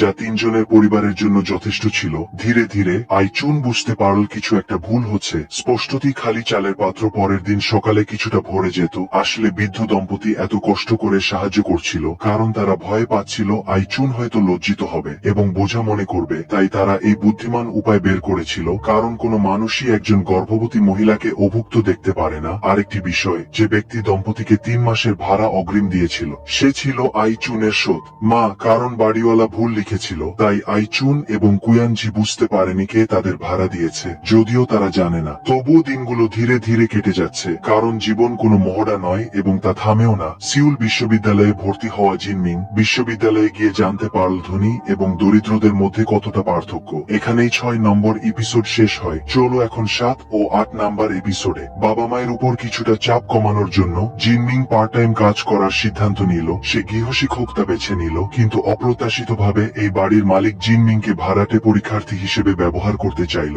তাদের মেয়েকে পরীক্ষায় নকল করতে সাহায্য করার জন্য। জিনমিং অবশ্যই এর ভালো মন্দ দিক জানত, তাই সে দৃঢ়ভাবে রিজেক্ট করল। নিযোগকর্তা সুবিধা করতে না পেরে জিনমিংকে ফাঁসানোর চেষ্টা করল। তার বিরুদ্ধে তাদের হীরের আংটি চুরির মিথ্যা অভিযোগ করল। বাবার ভালোবাসা মায়ের ভালোবাসার মতো সূক্ষ্ম না হলেও, তা প্রকাশে আনাড়ি হলেও তা বিশেষভাবে গভীর হয়। তবে যে কোনো সময় সন্তানরা এই ভালোবাসা তাদের আশেপাশে অনুভব করতে পারে। আসলে জিনমিংকে তার নিযোগকর্তা মিথ্যা অভিযোগে ফাঁসিয়ে থানায় ধরিয়ে দিয়েছিল। সে আইচুনের ছোটখাটো চালাকি উত্তরাধিকার সূত্রে পেয়েছিল। সাফাই গিয়ে চুরির অভিযোগ থেকে মুক্তি পাওয়ার চেষ্টা করছিল, কিন্তু দুর্ভাগ্যবশত তার সাথে সেই 2 পুলিশ অফিসারের দেখা হয়েছিল যারা তার মাকে গ্রেফতার করেছিল। যুক্তি দিয়ে বোঝানো বা আবেগ দেখালে কোনো কাজ হয়নি। তার উপর স্কুলের বাইরে টিউশনি করানো আইন তো দণ্ডনীয় ছিল। মনে হচ্ছে অল্প সময়ের মধ্যে এর কোনো সমাধান হবে না। বৃদ্ধ পুলিশ অফিসার কুয়ানজিকে খবর দিতে চেয়েছিল, কিন্তু জিন মিং ভয় পাচ্ছিল যদি তা করে। এদিকে রাতের বেলা আয়া যখন ঘর পরিষ্কার করছিলেন তখন অপ্রত্যাশিতভাবে বুঝতে পারলেন যে আংটিটি মালিক চুরি যাওয়ার কথা বলেছিলেন সেটি আসলে গজনার বাক্সে ছিল,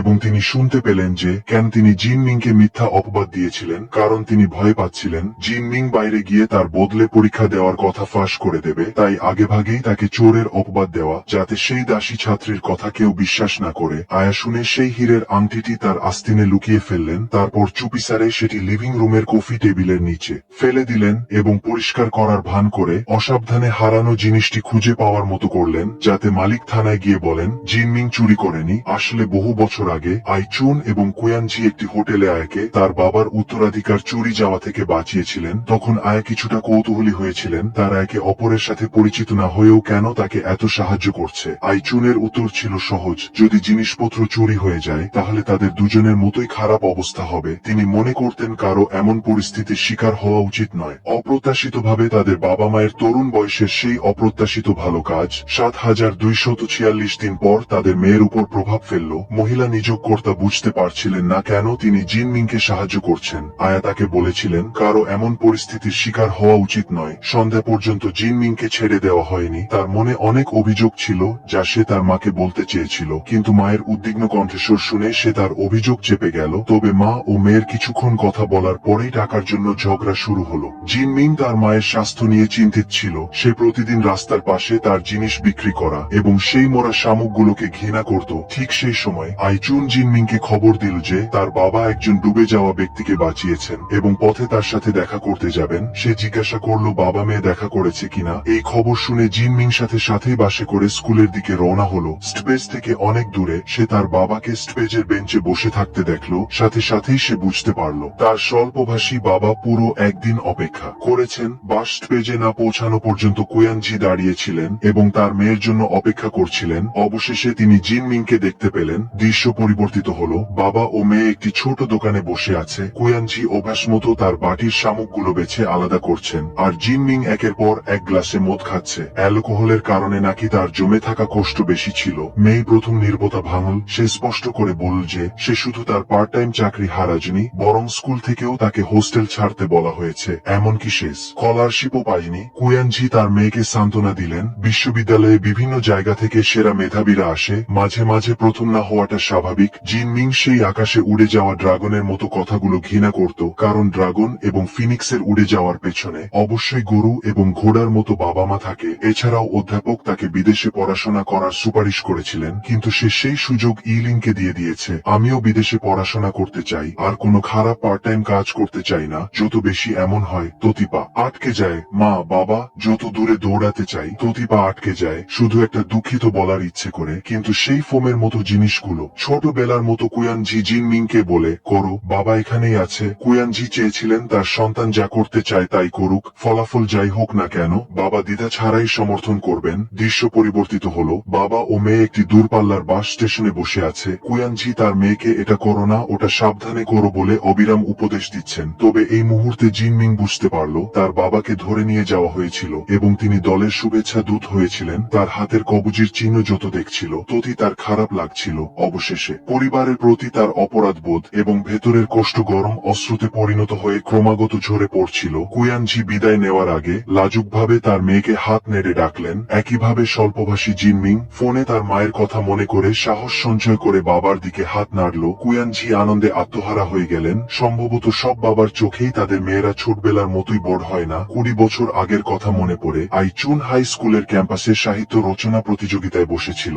তখন সে অসাধারণ প্রতিভার অধিকারী এবং উদ্যমী ছিল। তার ছোট সহচর লিয়াং কুয়ানজি আইচুনের লেখা কবিতা চুরি করে দেখছিল এবং আইচুনকে বলেছিল, এই প্রতিযোগিতায় তুমি অবশ্যই প্রথম হবে এবং ভবিষ্যতে একজন মহান কবি হবে। আর সময় বয়ে গেল, আবার সেই রচনা প্রতিযোগিতা। 20 বছর পর আইচুন আবার এখানে বসে, তবে সে কেবল একটি স্টল দিয়ে জিনিস বিক্রি করে এবং ছাত্রদের দিকে তাকিয়ে ঈর্ষান্বিত হয়। পাশে সমুদ্রের মেয়েদের চাচি। এইমাত্র আইচুন হঠাৎ করে এবারের রচনা প্রতিযোগিতার বিষয় নিয়ে যে কবিতা লিখেছিল তা দেখে তখন আইচুনকে প্রতিযোগিতায় অংশ নিতে উৎসাহিত করেছিল। কিন্তু আইচুন কেবল অসহজভাবে হেসেছিল। সে তো আর হাই স্কুলের ছাত্রী নয়, এখন জীবিকা নির্বাহের জন্য লড়াই করা একজন নারী বুঝতে পারে তার অতীতের স্বপ্ন বাস্তব থেকে কতটা দূরে চলে গেছে। সমুদ্রের মেয়েদের চাচি বলল, আমাদের দেন করে হলেও একটা দোকান খোলা উচিত। এই সর্বত্র স্টল বসানোর জীবন আর সহ্য করা যায় না। শীঘ্রই আশাবাদী আইচুন তাদের ইচ্ছা পূরণের জন্য কঠোর পরিশ্রম করে একটি সামুদ্রিক খাবারের দোকান ভাড়া নেয়। আর কাকতালীয়ভাবে এই দোকানটি ছিল যেখানে সে এবং তার দ্বিতীয় স্বামী দেখা করতে গিয়েছিল। কিন্তু এই সময় স্কুলে থাকা মেয়ে জিনমিং তার মহিলা সহপাঠীর কাছ থেকে উপহাস শুনছিল। সহপাঠী মনে করত সে যথেষ্ট ভালো না হওয়ায় বিদেশে যাওয়ার সুযোগ হারিয়েছে। যদিও জিনমিং মুখে কঠোর জবাব দিয়েছিল, তবুও সে নিজের পরিস্থিতি বুঝতে পারছিল। তবে বিদেশে পড়াশোনা কেবল ফলাফলের উপর নির্ভর করে না, বরং পটভূমি এবং অবস্থাও গুরুত্বপূর্ণ। মহিলা সহপাঠীর বিদ্রুপ জিনমিংকে ক্ষুব্ধ করেছিল। এই পরিচিত দৃশ্য আইচুনও অনুভব করেছে। তবে সে তার রচনায় ক্লাসের নকল মনিটরকে ব্যঙ্গ করত এবং সে কখনই 100 নম্বর ও পেত না। জিনমিং এর প্রতি স্নেহশীল অধ্যাপক তাকে জাপানে পড়াশোনা করার পরামর্শ দিয়েছিলেন এবং প্রস্তাব করেছিলেন তিনি জিনমিংকে আর্থিক সাহায্য করতে পারেন এবং পরে টাকা ফেরত দিলেই হবে। যদিও জিনমিং অধ্যাপকের উদার প্রস্তাব দৃঢ়ভাবে প্রত্যাখ্যান করেছিল, তবুও কৃতজ্ঞতাবোধ থেকে সে আইচুনকে ফোন করে অধ্যাপককে কিছু ভালো মানের কমলালেবু পাঠানোর জন্য অনুরোধ করতে চেয়েছিল। কেউ তার মেয়েকে বিদেশে পড়াশোনা করার জন্য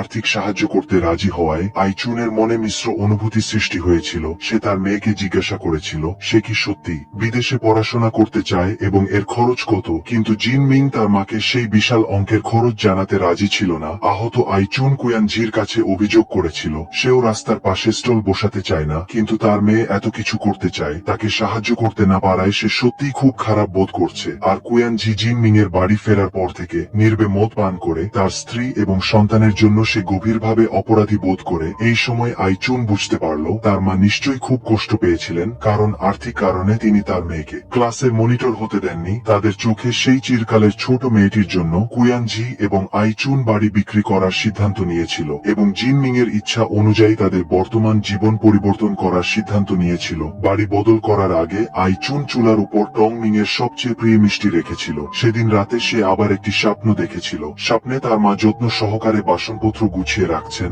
আইচুনের স্মৃতিতে। তার চেহারা এখনো সেই আগের মতোই তরুণ, শুধু মনে হয় মা একটু কৃপণ। স্বপ্নে মোট দুবার এসেছেন। মেয়ের কষ্টের সময় মায়ের কাছে দুঃখের কথা বলারও জায়গা নেই বলে অভিযোগ করেছে। আইচুনের মা আইচুনকে বলেছেন টংমিং মারা যাওয়ার সময় পড়তে জানত না, নতুন ঠিকানা দিলেও সে খুঁজে পাবে না। কয়েকদিন পর জিনমিং বিদেশে পড়াশোনা করার জন্য প্লেনে ওঠে। মায়ের বাড়ি বিক্রি করে জোগাড় করা টাকা হাতে নিয়ে সে সিটে বসে অঝরে কাঁদতে থাকে। একই সময়ে আইচুন এবং কুয়ানজি তাদের ছোট ছেলে ইন মিংকে নিয়ে একটি প্রত্যন্ত এলাকায় চলে যায়। যায়। মেয়ের বিদেশে পড়াশোনায় সাহায্য করতে পেরে সে খুশি হয়, যেন আইচুনের মা তার কাছে স্বপ্ন অর্পণ করেছিল। এখানেই 8 নম্বর এপিসোড শেষ হয়। চলো এখন 9 নাম্বার এপিসোডে। মেয়ের পড়াশোনার খরচ জোগাতে আইচুন এবং কুয়ানজি বড় বাড়ি থেকে ছোট অ্যাপার্টমেন্টে চলে আসে। অব্যবহৃত মুক্তার পোশাকের আলমারিতে পড়ে থাকতে দেখে ছেলে ব্যঙ্গ করে বলে, এই বাড়িতে শুধু দিদি বড়লোক, আর সবাই মিলে তার সমানও নয়। আইচুন শুধু মলিন মেঝে আর দেয়ালের দিকে তাকিয়ে দীর্ঘশ্বাস ফেলে। কুয়ানজি তাকে ঘরে টেনে নিয়ে যায়। লাগানো ওয়ালপেপার দেখে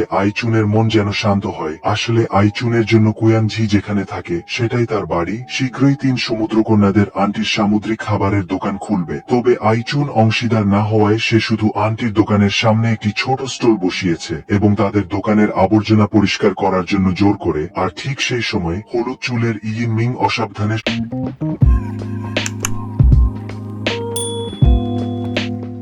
সমুদ্রকন্যা আন্টির ঘড়ি ভেঙে ফেলে। আইচুন যদি বকাবকি করুক না কেন, ইয়িন মিং কিছুতেই ভুল স্বীকার করে না। কিন্তু মায়ের ঠান্ডা ছোট টুলটি দেখে সর্বদা দুষ্টু ছেলেটি হঠাৎ সহানুভূতি বোধ করতে শুরু করে। আইচুন বেরিয়ে আসার আগেই ইয়িন মিং উধাও হয়ে যায়। আইচুনও জানে সে একজন অযোগ্য মা। আসলে সবাই ভুল করতে করতেই বড় হয়। কুয়ানজির ক্যামেরার শাটার টেপার শব্দের সাথে সাথেই ছবিটি জাপানে পড়াশোনা করতে যাওয়া জিন মিং এর হাতে পৌঁছায়। মায়ের নিজের জন্য আবার স্টল বসানো দেখে জিন মিং অপরাধ বোধে শ্বাসরুদ্ধ হয়ে পড়ে। চোখের পলকেই জিন মিং পড়াশোনা শেষ করে ফিরে আসে। স্কুল থেকে অনেক দূরে একটি ঘর ভাড়া নেয়, তবে স্বপ্নেও ভাবেনি যে সে এখানে তার ভবিষ্যতের জীবনসঙ্গী পার্ক জুংসাবের সাথে দেখা করবে। তখন বাড়িওয়ালার মেয়ের সাথে প্রেম করা পার্ক জুংসাব তার হবু শ্বশুরের তারা খাচ্ছিল, তাই তাড়াহুড়ো করে দুজনে জিন মিং এর সাহায্য চাইল। এলোমেলো পোশাকের ছেলেটিকে দেখে মনে হচ্ছিল যেন শিকার করা কোনো প্রাণী, তাই জিন মিং মুহূর্তের জন্য নরম হয়ে রাজি হয়ে গেল। আর বাড়িওয়ালা যেন সবকিছু বুঝতে পেরে একটি সাধারণ পোশাকের আলমারির দিকে তাকাল। জিন মিং তাড়াতাড়ি মিথ্যা বলল ওটা তার অন্তর্বাস রাখার জায়গা, কিন্তু অপ্রত্যাশিতভাবে বাড়িওয়ালা সরাসরি বসে পার্ক জুংসাবকে বেরিয়ে আসতে বলল। চোখের পলকেই পোশাকের আলমারির ভেতরে লুকিয়ে থাকা লোকটি বেরিয়ে এলো। বাড়িওয়ালার মেয়ের সব শেষ। অন্যদিকে গ্রামের ছোট ভাইও এই মুহূর্তে বসে নেই। দম্পতি ভেবেছিল তাদের ছেলে কোনো ছেলে বন্ধুকে নিয়ে এসেছে, কিন্তু অপ্রত্যাশিতভাবে সেটি ছোট চুলের একটি মেয়ে। এই মুহূর্তে কুয়ানজি যেন বজ্রাহত। দুটি বাচ্চাই যেন তাদের এবং আইচুনের প্রতিচ্ছবি। আইচুন মেয়েটিকে জিজ্ঞাসা করলো সে কোনো বাড়ির মেয়ে এবং তার পদবি কি। মেয়েটি বলল তার পদবি ফু। এই পদবি গ্রামে খুব একটা দেখা যায় না, তাই সাথে সাথেই তারা অনুমান করলো মেয়েটি সেই ঘটক পুরুষের মেয়ে যে আগে তাদের সম্বন্ধ এনেছিল। মেয়েকে নিতে আসা সেই ঘটক পুরুষ ভেতরে ঢোকেনি। স্ত্রী তাকে ভেতরে গিয়ে কুশল বিনিময় করতে বললে সে ধমক দেয়। শাশুড়ি এই কথা শুনে হাসতে হাসতে গড়িয়ে পড়েন। তিনি প্রথমে তাদের এবং কুয়ানজির বিরোধিতা করেছিলেন, এখন আইচুনের উপরও একই জিনিস ঘটছে। অন্যদিকে জিন মিং পড়াশোনা শেষ করে ফিরে এলেও ভালো চাকরি খুঁজে পাচ্ছে না। পার্ক জুংসাব তার হতাশ চেহারা দেখে তাকে একটি সিনেমা হলের টিকিট বিক্রির কাজ পাইয়ে দেয়। সিনেমা হলের ম্যানেজার তাকে জানায় পার্ক জুংসাব একজন চিত্রশিল্পী এবং বর্তমানে সিনেমা হলের বেসমেন্টে ছবি আঁকেন, কিন্তু ছবি বিক্রি না হওয়ায় প্রায় মালিকের বকুনি খান। পার্ক ইয়েংফান জিন মিং এর সাথে দেখা করার জন্য গোপনে আমেরিকা থেকে ফিরে আসে। দুজনে নির্বে সিনেমা হলের ভেতরে যায়। অপ্রত্যাশিতভাবে এই দৃশ্য পেছনের পার্ক জুংসাব দেখে ফেলে। যদিও সে বাইরে থেকে শান্ত থাকে, তবে ভেতরে ভেতরে অজানা কারণে ঈর্ষান্বিত হয়ে ওঠে। জিন মিং এবং তার প্রেমিককে পর্দার পেছনে যেতে দেখে সে আরো অস্থির হয়ে পড়ে। এই সময় কিছুই টের না পাওয়া দুজন পাগলের মতো ভালোবাসার প্রকাশ করছিল, আর ঠিক তখনই পর্দার খবরে তাদের বাধা দেওয়া হয়। এই সবই ছিল পার্ক জুংসাবের কাজ। ফেরার পথে জিন মিং উৎসাহের সাথে ইয়েংফানকে তার থাকার জায়গা সম্পর্কে বলছিল। সে এখানে থাকার কারণ হলো এখান থেকে কোরিয়ার সবচেয়ে বড় ক্রিসমাস ট্রি দেখা যায় এবং ভাড়াও কম। সহপাঠী তাকে বিরক্ত করে না, কিন্তু চারপাশের পরিবেশ দেখে ইয়েংফান সত্যিই চিন্তিত হয়ে পড়ে। সে জিন মিংকে এমন জায়গায় থাকতে দিতে চায় না। আর দুজনের ঝগড়ার দৃশ্য ঠিক সেই সময় ফিরে আসা পার্ক জুংসাব দেখে ফেলে। নোংরা পোশাকের লোকটিকে দেখে ইয়েংফান স্বাভাবিকভাবেই জিন মিংকে তার পাশে আগলে রাখে। জিন মিং ইয়েংফানকে অতিরিক্ত প্রতিক্রিয়া না দেখানোর জন্য বলে সবাই এখানে ভালোই থাকে, কিন্তু এরপর ইয়েংফানের একটি কথা, সে সিউল সম্পর্কে কিছুই জানে না, সরাসরি জিন মিং এর আত্মসম্মানে আঘাত করে। জিন মিং রাগে বলে তুমি আমেরিকায় যাও, তুমি যদি আবার আমার পিছু নাও আমি তোমাকে খুন করে ফেলবো। এভাবেই দুজন অচেনা মানুষের প্রথম দেখা তিক্ততায় শেষ হয়। পার্ক জুংসাবের মুখে প্রথমবারের মতো হাসি দেখা যায়। পরে মালিকের নির্দেশে জিন মিং পার্ক জুংসাবকে খাবার দিতে যায়। তখনই সে তার প্রতিভার ঝলক দেখার সুযোগ পায়। আর এখানেই সে পার্ক জুংসাবের পছন্দের কবিতার বই দেখতে পায় এবং তাতে লেখা ছিল যদিও সে গরিব তবু সে সুন্দরী নাতাশাকে ভালোবাসে। এই সময় জিন মিং জানতো না যে আসলে সেই নাতাশা। আর ঠিক তখনই সে দুজনের ঝগড়ার আওয়াজ শুনতে পায়। আসলে ছেলে বাড়িওয়ালার মেয়ে এখানে এসে অনর্গল কথা বলছিল। সে পার্ক জুংসাবের দরিদ্র শিল্পী সত্তাকে ঘৃণা করত। তার সাথে থাকলে সে নাকি কখনো ভালো রেস্তোরাঁয় যেতে পারেনি এবং নিজেকে খুব সস্তা মনে হতো। অপ্রত্যাশিতভাবে এমন অপমানের জীবন ছেলেটিও আর সহ্য করতে পারছিল না। সে শান্তভাবে মেয়েটিকে বলল সে চাইলে যে কোনো সময় তাকে ছেড়ে যেতে পারে। ঠিক তখনই অপ্রত্যাশিতভাবে টেলিফোন বেজে ওঠে। ঘরের ভেতরে থাকা জিন মিং যেন বোমার শিকার হলো। জিন মিং তাড়াতাড়ি বলল মালিক তাকে খাবার দিতে পাঠিয়েছে। কিন্তু মেয়েটি জিন মিং এর কথা বিশ্বাস করলো না এবং তাকে অপমান করলো। তুমি কি গ্রামের চাষা? এরপর সিন পাল্টে যায়। জিন মিং হবু শাশুড়িকে খুশি করার জন্য জিন মিং প্রাণপণ চেষ্টা করছিল, কিন্তু মহিলা যেন তাতে মোটেই সন্তুষ্ট ছিলেন না। হবু শাশুড়ির অপছন্দ স্পষ্ট ছিল, কিন্তু জিন মিংও তার বাবা মায়ের আদরের সন্তান, তাই সে কাঁদতে কাঁদতে পার্ক ইয়াংফানের কাছে তার অসন্তোষ প্রকাশ করলো। অপ্রত্যাশিতভাবে শেষ পর্যন্ত যা পেল তা হলো অপমান। সে পার্ক ইয়াংফানকে সিদ্ধান্ত নিতে বলল সে ভালো ছেলে হবে নাকি স্বামী। পৃথিবীতে কোনো পুরুষ এমন সিদ্ধান্ত নেবে যেখানে একজনকে ছেড়ে অন্যজনকে বেছে নিতে হবে। এরপর কি সিদ্ধান্ত নিবে তা তোমরা একটু পর জানতে পারবে। দিদির খারাপ সময়ের সাথে সাথে ভাইজের অবস্থাও ভালো ছিল না। তাদের সম্পর্ক ভেঙে দেওয়ার জন্য মেয়েটির দুই ভাই ক্রমাগত ইমিং এর উপর হামলা করতে থাকে। সারা মুখে ক্ষত নিয়ে সে শুধু বলল তাদের সম্পর্ক শেষ। মেয়েটি শুনেই পালিয়ে যাওয়ার প্রস্তাব দিল, কারণ তার বাবা বলেছে যদি সে আবার তার সাথে সম্পর্ক রাখে তাহলে তার চুল কামিয়ে তাকে সন্ন্যাসিনী বানিয়ে দেবে। দুজনের পরিস্থিতি ঠিক সেই সময়ের আইচুন এবং কুয়ানঝির মতোই। সত্যিই দুই প্রজন্মের নাটকীয় প্রেম। সমুদ্রকন্যাদের আন্টিরাও এতে অভ্যস্ত হয়ে গিয়েছিল। সিনেমা হলের বাইরে জিনমিং একটি মধ্যবয়সী মহিলাকে পোস্টার আঁকা শিল্পীর জন্য অন্যায়কারীর বিরুদ্ধে প্রতিবাদ করতে দেখল। সে সম্ভবত মহিলার পরিচয় অনুমান করেছিল, তাই মহিলাকে সিনেমা হলে নিয়ে যায় এবং তাকে সিনেমার টিকিটও দেয়। আসলে মহিলাটি ছিল সেই শিল্পীর মা। সে জিনমিংকে অনুরোধ করেছিল তার ছেলে জানাতো না যে সে গোপনে তাকে দেখতে এসেছে, কারণ তার ছেলে সবসময় মনে করে সে তার মায়ের জন্য খুব লজ্জাজনক। আসলে মায়ের মনে সে তার অহংকার। মালিক এসব শুনে উদারভাবে তাকে 1 ডজন সিনেমার টিকিট দেন। কোন মা তার সন্তানকে নিয়ে গর্ব করে, আবার কেউ বলে সে তার মা হতে চায় না। আরেকবার শিক্ষকের কাছে বকুনি খেতে যাওয়া আইচুন যেন তার ছেলের কাছে সমস্ত সম্মান হারিয়েছে। সবাই তাকে ঠাট্টা করে বলে সে শুধু জিন মিং এর মা হতে চায়। ছেলের ভাবনা সে মোটেও পাত্তা দেয় না। অন্যদিকে শিল্পীর মা জিন মিংকে ধন্যবাদ জানানোর জন্য এবং জানতে পারেন যে সে ইংরেজিতে প্রধান, তখন উদারভাবে তাকে অনেক ইংরেজি বই উপহার দেন। শিল্পী জানেন তার মা জিন মিং এর উপর খুব খুশি। পুরনো সিনে সমুদ্রের খাবার বিক্রি করে জীবিকা নির্বাহ করা সমুদ্রকন্যারা আজ বিশেষভাবে অস্বাভাবিক। তারা হঠাৎ করে মহিলা ক্রেতাদের কবজি ধরে মনোযোগ সহকারে দেখছে, ফলে সারাদিনে কিছুই বিক্রি হয়নি। একসাথে স্টল দেওয়া বোনেরা কিছুই বুঝতে পারছে না। পুরো দ্বীপের মহিলাদের কবজি দেখা শেষ। আসলে সচকি খুঁজছে। আসলে গতকাল সমুদ্রকন্যার মেয়ে আইচুন এবং তার ছোট শ্যালকের মেয়ে পাহাড় থেকে কাঠ কুড়িয়ে ফেরার পথে হঠাৎ একটি কালো ফড়িং দেখতে পায়। কিংবদন্তি অনুসারে কেবল মানুষই এটি দেখতে পারে। একই প্রজাতির অন্য কেউ এটি দেখতে পায় না, কারণ কালো ফড়িংকে দলের মৃত্যুদূত বলা হয়। আইচুন বোনের বাধা উপেক্ষা করে সেটি ধরতে চায়। তাহলে অন্য ফড়িংগুলো মৃত্যুদূতের হাতে পড়বে না। জানে না কোনো অশুভ শক্তি ভর করেছিল নাকি অন্য কিছু। সে আসলে জানে না কেন সে কালো ফড়িংটির পিছু নিচ্ছে। ফলস্বরূপ ফড়িংটি উঠতে উঠতে অনেক দূরে চলে যায় আর সামনে এসে দাঁড়ায় কালো পোশাক পরা এক মহিলা। আইচুন ভালোভাবে দেখার আগেই উড়ন্ত পিঁপড়ের মতো দেখতে মহিলাটি তাকে কাছে আসার ইশারা করে এবং সাথে সাথেই এক শুয়ান ধরিয়ে দেয়। বলে সে কিছুক্ষণ পর বাসে উঠবে, কিন্তু তার পায়ের সমস্যা। আইচুনকে নিচের ছোট দোকান থেকে কিছু 10 ওয়ানের খুচরো টাকা করে আনতে অনুরোধ করে। কিছুক্ষণ পর সে পরিবর্তন করা মুদ্রাগুলো মহিলাকে ফেরত দেয় এবং আবার টাকা দেয়। এখানে মহিলার হাতে একটি কাটা দাগ দেখা যায়। এরপর সে আরেকটি সাহায্য চায়। গ্রামের প্রবেশদ্বারে বিদ্যুতের খুঁটির পেছনের গলিতে গিয়ে সেই আচার বিক্রি করা ট্রাক চালকের কাছ থেকে কিছু টাকা পরিবর্তন করে আনতে বলে। যখন আইচুন ওইদিকে দৌড়ে যায় তখন আইচুনের মা তাকে ধরে ফেলে।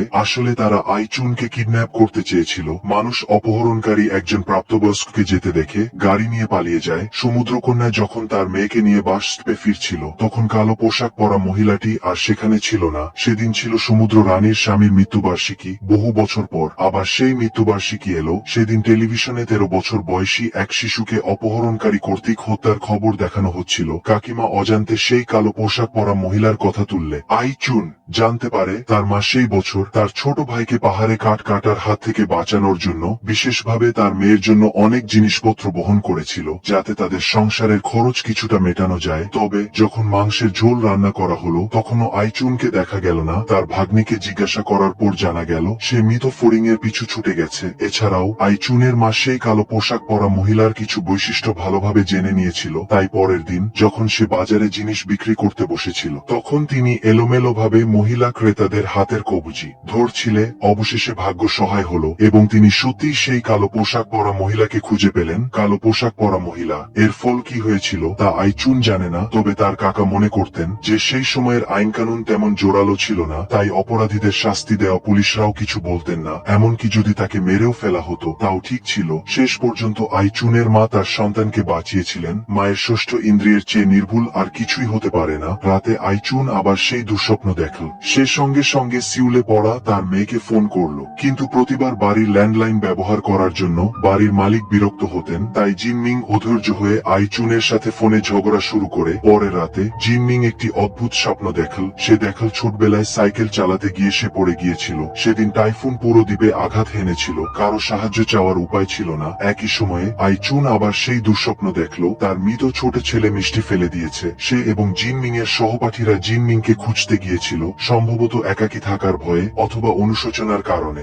সেই একই নামের লোকটি বাড়ি থেকে পালিয়ে গিয়েছিল, সম্ভবত অনুশোচনা বা অনুতাপের কারণে। সেই অবিস্মরণীয় স্মৃতি বারবার তার স্বপ্নে ফিরে আসছিল। স্বপ্নটা ঠিক এখানেই থেমে যায়। পরের দিন খুব সকালে স্বপ্নের কারণে আইচুন জিনমিংকে দেখতে আসে। ঘটনাক্রমে সে বুঝতে পারে যে তার বড় মেয়ে গ্যাস বিষক্রিয়ায় আক্রান্ত হয়েছে। সে তার বড় মেয়েকে কোলে তুলে নেয়, ঠিক যেমন সে তার মৃত ছোট ছেলেকে কোলে নিয়ে অসহায় বোধ করেছিল। তবে এবার আইচুন ভাগ্যকে মেনে নেয়নি। সে তার সমস্ত শক্তি দিয়ে চিৎকার করতে শুরু করে। সামান্য গ্যাস শ্বাসের সাথে নেওয়ার কারণে তার শক্তি ছিল না। সে হামাগুড়ি দিয়ে লিভিং রুমে আসে এবং জরুরি নম্বরে ফোন করে। সম্ভবত তার কাকা যা বলেছিলেন তাই সত্যি। মায়ের ষষ্ঠ ইন্দ্রিয়ের চেয়ে নির্ভুল আর কিছুই নেই। সম্ভবত এবার শুধু তার বড় মেয়ে জিন মিংই নয়, সেই শোকের স্মৃতিতে বন্দিমাও বেঁচে যাবে। পার্ক ইয়ং বাম জিন মিং এর হাসপাতালে ভর্তির খবর পেয়ে সঙ্গে সঙ্গে ছুটে আসে। তার মেয়েকে মোজা পরাতে দেখে আইচুন যেন তার নিজের এবং কোয়ানজিকের অতীতের প্রতিচ্ছবি দেখতে পায়। পার্ক ইয়ং বাম কাঁদতে কাঁদতে জিন মিংকে তার সাথে বিয়ে করতে বলে, কারণ সে ইতিমধ্যেই তাদের যুগল আংটি গ্রহণ করেছে। আইচুন তাদের দুজনের কথা শুনছিল এবং তার অতীতের ঘটনাগুলো একের পর এক তার চোখের সামনে ভেসে উঠছিল। সে ভাবতেও পারেনি যে তার সাথে যা ঘটেছে এখন তার মেয়েও সেই একই ঘটনার পুনরাবৃত্তি করছে। কিন্তু ওপাশের জন পার্ক ইয়ং বাম লিয়াং কোয়ানজিক নয়। তাই যখন সে তার বাবা মাকে জিন মিং এর প্রতি অসন্তুষ্ট হতে শুনছিল, তখন আইচুন সঙ্গে সঙ্গে জানিয়েছিল যে সে তাদের একসাথে থাকাকে সমর্থন করে না। পাশে দাঁড়িয়ে থাকা চিত্রশিল্পী সবকিছু দেখছিল। তিনি এবং জিন মিং সবসময় একে অপরের সবচেয়ে বিব্রতকর পরিস্থিতিতে উপস্থিত হন। তাদের প্রথম দেখা হয় যখন তাকে এবং বাড়ির মালিকের মেয়েকে ধরা হয়েছিল। সে মরিয়া হয়ে জিন মিং এর ঘরে লুকানোর চেষ্টা করেছিল এবং তারপর সে তার বান্ধবী কর্তৃক অপমানিত হতে দেখেছিল। মোট কথা, দুজনের ভাগ্য খুবই বিব্রতকর ভাবে শুরু হয়েছিল। অন্যদিকে ছোট ভাই সমুদ্রকন্যাদের কাছ থেকে জানতে পারে তার মা একবার তার বান্ধবীর বাবার সাথে দেখা করেছিলেন বিয়ের জন্য এবং প্রায় বিয়েটা হয়ে গিয়েছিল। এই কথা শুনে সে পুরো হতবাক হয়ে যায়। 2 বছর দ্রুত কেটে যায়। ছোট ভাইও সেনাবাহিনীতে যোগ দেওয়ার প্রস্তুতি নিচ্ছে। তার মতোই চিত্রশিল্পীও যাচ্ছে।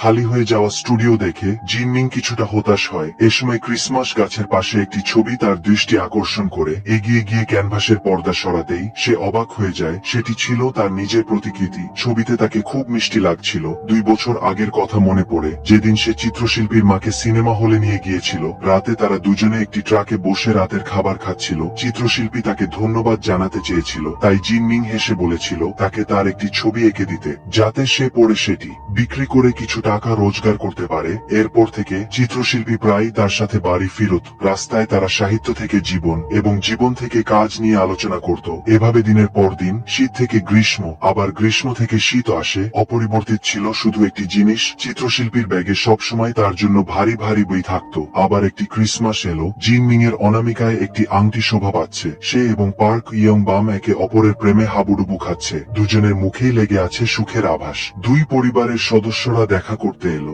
আইচুন এবং কোয়ানজিক তাড়াতাড়ি এসে পৌঁছালেন, কিন্তু মনে হলো অন্য পক্ষ ইচ্ছাকৃতভাবে দেরি করছে। তারা পুরো 1 ঘন্টা দেরিতে এলো। মায়ের তোষামোদপূর্ণ আচরণ দেখে জিনমিং এর মনে তিক্ততার সৃষ্টি হলো। আলোচনার সময় জিনমিং নিজেই সবাইকে স্যুপ পরিবেশন করতে শুরু করে। সে সব ভালো জিনিস অন্যদের দিল এবং যখন তার পালা এলো তখন তার বাটিতে সামান্য ঝোল অবশিষ্ট ছিল। সে কষ্ট নিয়ে তার মেয়ের শুধু ঝোল ভরা বাটিটি সরিয়ে নিল এবং তার নিজের বাটিটি মেয়ের দিকে এগিয়ে দিল। এ সময় হবু শ্বশুর তার স্ত্রীকে ফোন করে বললেন এবার তিনি অবশেষে বাড়ির কাজ থেকে মুক্তি পাবেন। জিনমিং বিয়ে করে আসার পর বাড়ির সব কাজ করবে। মেয়ের খাবার না খাওয়া দেখে আইচুন খুব খারাপ বোধ করলো। পার্ক ইয়ং বামও পরিস্থিতি বুঝে সাহায্য করতে এগিয়ে এলো। দুটি বাচ্চাকে একে অপরের প্রতি কঠিন হতে দেখে আইচুন উঠে দাঁড়িয়ে নিজে হাতে খাবার পরিবেশন করলো। চলে যাওয়ার সময় জিনমিং তার মায়ের চোখের দিকে তাকাতে সাহস করলো না। বাবা তার হাত ধরে আলতো করে সান্ত্বনা দিলেন যে সে কিছুই ভুল করেনি, সবকিছু ঠিক আছে। গাড়িতে শাশুড়ি বিদ্রুপের সুরে বললেন জিনমিং নাকি ঘরের কিটা এবং তার কোনো ভদ্রতা নেই বলেও মন্তব্য করলেন তার মা যা বলেছেন তা তাদের অপমান করার সামিল। এমনকি যদি তারা হাঁটু গেড়ে ক্ষমাও চায় তিনি তাদের পাত্তা দেবেন না। তারা স্পষ্টতই তাদের মেয়ের জন্য সবকিছু সহ্য করছেন, কিন্তু হবু শাশুড়ির চোখে তা তাদের পরিবারের তোষামত করা। এই মুহূর্তে আইচুনের হৃদয় যেন ছিঁড়ে গেল। কয়েকদিন পর দুই পরিবার বিয়ের পোশাক পছন্দ করার জন্য একসাথে মিলিত হলো। দোকানের কর্মচারী আইচুনকে গোলাপি রঙের পোশাক পরতে পরামর্শ দিল, কারণ তাতে তাকে কম বয়সী দেখাবে। অপ্রত্যাশিতভাবে পাশে দাঁড়িয়ে থাকা শাশুড়ি তাকে লালচে বাদামি রঙের পোশাক পরতে নির্দেশ দিলেন। কাপড় নির্বাচন করার পর দুই অভিভাবক একসাথে বসলেন। শাশুড়ি স্পষ্টভাষী হওয়ার অজুহাতে সবচেয়ে আঘাতমূলক কথাগুলো বললেন। তিনি চেয়েছিলেন উভয় পক্ষের অভিভাবকরা যেন তাদের ছেলে মেয়েদের বিয়ে বন্ধ করেন। তার ছেলে নাকি তার শ্রেষ্ঠ সন্তান, তার জীবনের তার সবকিছু, আর জিন মিংকে তিনি একেবারেই পছন্দ করেন না। আইচুন বুঝতে পারছিল না জিন মিং এর মধ্যে তার শাশুড়ির অপছন্দ করার মতো কি আছে। দৃশ্য পরিবর্তিত হলো। শাশুড়ি কঠোরভাবে জিন মিংকে বাজেভাবে অপমান করে। সেদিন আইচুনকে সবকিছু পরিষ্কার করে বলা হয়। শাশুড়ি বলে এখনো কি নির্লজ্জের মতো তাদের আত্মীয় হতে চাও? এই সময় পর্যন্ত জিন মিং সত্যিই উপলব্ধি করতে পারল যে শাশুড়ি তার সাথে কখনো ভদ্র ব্যবহার করেননি। তিনি তার মায়ের সাথে কতটা খারাপ কথা বলতে পারেন। তাই সে এমন একটি সিদ্ধান্ত নিল যা সে সবচেয়ে সঠিক বলে মনে করে, এই আশীর্বাদহীন বিয়ে বাতিল করা। একই সাথে শাশুড়িকে মনে করিয়ে দিল তিনি নিজের জীবন যাপন করছেন না, বরং তার ছেলের জীবন যাপন করছে। এই কথা শুধু জিন মিংই বলেনি। কাপড় বাছাইয়ের দিন আইচুনও তার হবু শ্বশুর শাশুড়িকে বলেছিলেন। ফলস্বরূপ বহু বছর পর ছেলের সাথে তার সম্পর্ক ক্রমশ খারাপ হতে থাকে। তবে তিনি আজও তা বুঝতে পারেন না কেন তার এই অবস্থা হলো। তার ছেলে বলে বিয়েতে শুধু তুমি মা হাসছিল। এদিকে জিংমিন বলে আমার প্রথম প্রেম কোনো রূপকথা হয়ে ওঠেনি। ইউমিং এর মেয়ে তার বাবাকে জিজ্ঞাসা করলো কেন তিনি প্রতিদিন ভোর না হতেই এত সকালে মাছ ধরতে যান। যদি বাবা কম ঘুমান, তোমাদের তো আরো বেশি ঘুমানো উচিত। আসলে জিনমিং তার প্রেমিকের সাথে বিচ্ছেদের পর সারাদিন হোস্টেলে হতাশ হয়ে পড়েছিল। এমনকি তার রুমমেটরাও বিষয়টি ভালোভাবে নিচ্ছিল না। এখানে লক্ষণীয় ফ্রিজটি বরফের কুচিতে ভর্তি ছিল এবং অবশিষ্ট কিমচির বাক্স পড়েছিল। মা আইচুন তার মেয়ের খবর জানার জন্য সবসময় তার সহপাঠীদের কাছে খোঁজ নিতেন, কিন্তু সবসময় উত্তর পেতেন জানি না, অথবা জিনমিং জানাতে চাইতো না। আইচুন খুব চাইতেন জিনমিং ছোটবেলার মতো তার মনের কথা তাকে বলুক। তার অস্পষ্টভাবে মনে আছে মেয়ে যখন প্রথম দিন প্রাইমারি স্কুলে গিয়েছিল, স্কুল থেকে ফিরে এসে সে বিড়বিড় করছিল ক্লাসের কিম নামের ছেলেটিকে তার ভালো লেগেছে, বড় হয়ে হয়তো সে তাকে বিয়েও করতে পারে। সেই দিন থেকে মা ও মেয়ের মধ্যে একটি চুক্তি হয়েছিল, কোনো গোপন কথা থাকলে অবশ্যই মাকে জানাতে হবে। একই সাথে মা ছিলেন মেয়ের সবচেয়ে ভালো বন্ধু। তারা সুন্দর করে বলে মায়ের সবচেয়ে কাছের বন্ধুকে মা আর জিনমিং। মা জিনমিং বলে আমরা নিশ্চয়ই এই পৃথিবীর সেরা, আমি তোমাকে ভালোবাসি। একদা সেই ছোট জগতে শুধু মা আর মেয়ে ছিল, কিন্তু বড় হওয়ার পর একজন চলে গেল আর অন্যজন চিরতরে থেকে গেল। আইচুন জিনমিং এর পছন্দের অনেক খাবার রান্না করলো। এই অজুহাতে সে তার মেয়েকে দেখতে যেতে চেয়েছিল। ঠিক সেই সময় স্বামী স্ত্রী দুজনের দীর্ঘদিনের আকাঙ্ক্ষিত মেয়েটি বাড়ি ফিরে এলো। আইচুন হতবাক হয়ে রান্নাঘরে রাতের খাবার তৈরি করতে গেল, আর কোয়ান জিক তার যত্নে রাখা হিটারটি বের করলো। নীরব বাড়িটি যেন মেয়ের ঘরে ঢোকার মুহূর্তেই আবার প্রাণবন্ত হয়ে উঠল। নিজের জন্য তার বাবা মাকে এত কষ্ট করতে দেখে জিনমিং এর বিচ্ছেদের কষ্ট যেন কিছুটা নিরাময় হলো। কিছুক্ষণ পরেই মটরশুটির ভাত দিয়ে কিমচি পরিবেশন করা হলো। এগুলো সবই জিন মিং এর প্রিয় খাবার। ভেঙে যাওয়া হৃদয়কে সান্ত্বনা দেওয়ার জন্য বাবা মা তাদের সর্বস্ব দিয়ে চেষ্টা করলেন, যা তারা একমাত্র করতে পারতেন। জিনমিং তার বাবা মার তৈরি করা দুর্গে আশ্রয় নিল। শান্ত মনে দুদিন ঘুমালো, তারপর কিছুটা দিশেহারা হয়ে পড়ল। তৃতীয় দিন ভোরবেলা, আকাশ তখনও অন্ধকার। কোয়ান জিক তাকে মাছ ধরতে যাওয়ার জন্য ডাকলো। সেই সময় জিনমিং তার বাবার উদ্দেশ্য বুঝতে পারেনি। তার উপর ঘুম থেকে ওঠার মেজাজ খারাপ থাকায় তার ব্যবহার খুবই খারাপ ছিল। যতক্ষণ না সে অনিচ্ছা সত্ত্বেও মাছ ধরার নৌকায় উঠল, তখন সে বুঝতে পারল ভোরের সমুদ্রের বাতাস ছিল হাড়হিম করা। কোয়ান জিক শুধু গরম রামেনই আনেনি, তার মেয়েকে খুব ভালোভাবে জড়িয়ে ধরেছিল। আর সবচেয়ে গুরুত্বপূর্ণ হলো সে লাইফ জ্যাকেটও পরেছিল। তিনি ঘোষণা করলেন আজ তারা মাছ ধরবেন না। আবহাওয়ার পূর্বাভাসে বলা হয়েছে আজ আকাশ পরিষ্কার থাকবে, তাই তিনি তার মেয়ের সাথে সূর্যোদয় দেখতে চান। জিনমিং কৌতূহলী হলো, জিজ্ঞেস করলো চারপাশ অন্ধকার, বাবা কি ভয় পাচ্ছেন না? কোয়ান জিক শুনে অকপটে বললেন অবশ্যই ভয় পান। পৃথিবীর সবচেয়ে ভয়ঙ্কর জায়গা হলো সমুদ্র, যেখানে ঢেউ বিশাল এবং সবকিছু অপ্রত্যাশিত। তবে তিনি শুধু একটি জিনিস দেখেন, সামনের দিকে অন্য একটি মিটমিট করে জলা মাছ ধারার নৌকার আলো। যখন তিনি ভাবেন সেই নৌকায়ও তার মতোই একজন একা এবং ভীত মানুষ আছে, তখন তার ভয় চলে যায়। কথা বলার ফাঁকে সূর্য উঠল, হালকা আলো কোয়ানজিকের উপর পড়ল। সেদিন জিনমিং অন্যরকম সূর্যোদয় দেখল। তার সূর্য সবসময় প্রথম নিঃসঙ্গ সমুদ্রকে আলোকিত করে। এই দৃশ্য দেখার পর সে বুঝতে পারল তার বাবার পাশে বসে থাকা কতটা উষ্ণ। সেদিন রাতে আইচুন এবং জিনমিং একসাথে বসে গল্প করছিল। আসলে সে বিয়ের চিঠি পাঠাননি, কারণ মা নিশ্চিত ছিলেন যে তার মেয়ের বিয়ে ভেঙে যেতে পারে। সম্ভবত আইচুনের সেই সময়ের দ্বিধা কাজ করেছিল। তিনি চাননি জিনমিং একজন রান্না করা ও ঘর গোছানো বউ হোক, বরং এমন একজন নারী হোক যে খারাপ লাগলে প্রথমে রুখে দাঁড়ায়। তখন জিনমিং কৌতূহলী হয়ে জানতে চাইল কেন তার মা এরকম করেননি। সম্ভবত সেই যুগের সীমাবদ্ধতা ছিল, অথবা সন্তান হওয়ার পর ভবিষ্যতের চিন্তা এসে গিয়েছিল। আইচুন মনে করতেন তিনি যা কিছু করেন সেটাই তার ছেলে মেয়েদের বড় হয়ে তার সম্পর্কে স্মৃতি হয়ে থাকবে, সেটাই গ্রামের সকলে তার জানা যায়, তার সম্পর্কে বলা গল্প হয়ে থাকবে। তাই তিনি কোনো লজ্জাজনক কাজ করতে পারেননি। আইচুন জিনমিং এর হাত শক্ত করে ধরলেন, যেন কোনো প্রিয় জিনিস সাবধানে তুলে নিচ্ছেন। একটি নিরাপদ এবং উষ্ণ জায়গায় লুকিয়ে রাখলেন। মন খারাপ হলে বের করে দেখবেন। সবাই বলে প্রথম প্রেম স্মৃতি হয়ে থাকে। ভালোভাবে ধরো, ভালো সময় নষ্ট করো না। জিনমিংও তার মাকে অনুরোধ করলো সময় নষ্ট না করতে, যা করতে চান তাই করতে, যেমন কবিতা লেখা। তবে আইচুন বললেন তিনি প্রতিদিন লেখেন। মাথা ঘুরিয়ে টেবিলের হিসাবের খাতাটি দেখালেন। আসলে তিনি তার শখ পরিবর্তন করে সংসার খরচের হিসাব করা শুরু করেছে। কয়েকদিন পর জিনমিং ক্লান্তিকর মানসিক চাপ ছেড়ে ফেলে সামনে এগিয়ে যাওয়ার প্রেরণা নিয়ে হোস্টেলে ফিরে এলো। শুধু জমে থাকা বরফি সরালো না, মায়ের গভীর ভালোবাসায় পূর্ণ হয়ে ফিরে এলো। অন্যদিকে স্বামী স্ত্রীর দিকটা বেশ নীরব হয়ে গিয়েছিল, যেন তারা আবার সেই একে অপরের উপর নির্ভরশীল দিনগুলোতে ফিরে গিয়েছিলেন। তবে আইচুন দেখলেন তার মেয়ে তার জন্য একটি নতুন কবিতার খাতা কিনে এনেছে এবং বাবাকে দিয়েছে এক বাক্স হ্যান্ড ক্রিম। ভালোবাসা কখনো একতরফা চাওয়া নয়, বরং স্বেচ্ছায় দেওয়া। কয়েক মাস কেটে গেল। আইচুনের দিদিমা 80 বছর বয়সের বৃদ্ধা। এই সময় তিনি তার ছোট ছেলে এবং নাতিকে একেবারেই চিনতে পারছিলেন না। যতক্ষণ না আইচুন এসে সাহায্য করলো, দিদিমার সঙ্গে সঙ্গেই চিনতে পারলেন এই মহিলাটি তার ছোট ছেলের কাছে ঋণী থাকা বড় ছেলের সন্তান। রাতে দিদিমা বারবার একই কথা দোহরাতে লাগলেন, যেন সেই যুবক বয়সের মতো বড় নাতনি কোনো সমস্যায় পড়েছে কিনা জিজ্ঞাসা করছেন। যখন আইচুন আবার সেই কথা তুলল, যখন জিনমিংকে তার সাথে থাকতে যাওয়ার কথা বলা হলো, তখন দিদিমা দ্বিভাবে প্রত্যাখ্যান করলেন। যদিও তিনি জানতেন তার নাতনি খুব ভালো, তবুও তিনি মনে করতেন ওটা তার নিজের বাড়ি নয়। আইচুন বৃদ্ধার কাছে হার মানলেন এবং প্রতিশ্রুতি দিলেন বসন্তকালে তিনি তাকে একটি নকল দাঁতের পাটি বানিয়ে দেবেন, যেমন ছোটবেলায় তার দাঁত পড়ার সময় তিনি করে দিতেন। দিদিমা শুনে খুব খুশি হলেন। মনে হলো তার স্মৃতিশক্তি যেন হঠাৎ করেই ফিরে এলো। তিনি বুঝতে পারলেন তার বড় নাতনির মনে কষ্ট আছে এবং আইচুনকে সান্ত্বনা দিলেন। তিনি মাঝে মাঝে আইচুনের বাবার নাম ধরে ডাকতে এবং কাঁদতে চান। এই অনুভূতি তিনি সারা জীবন চেপে রেখেছেন, কিন্তু এখন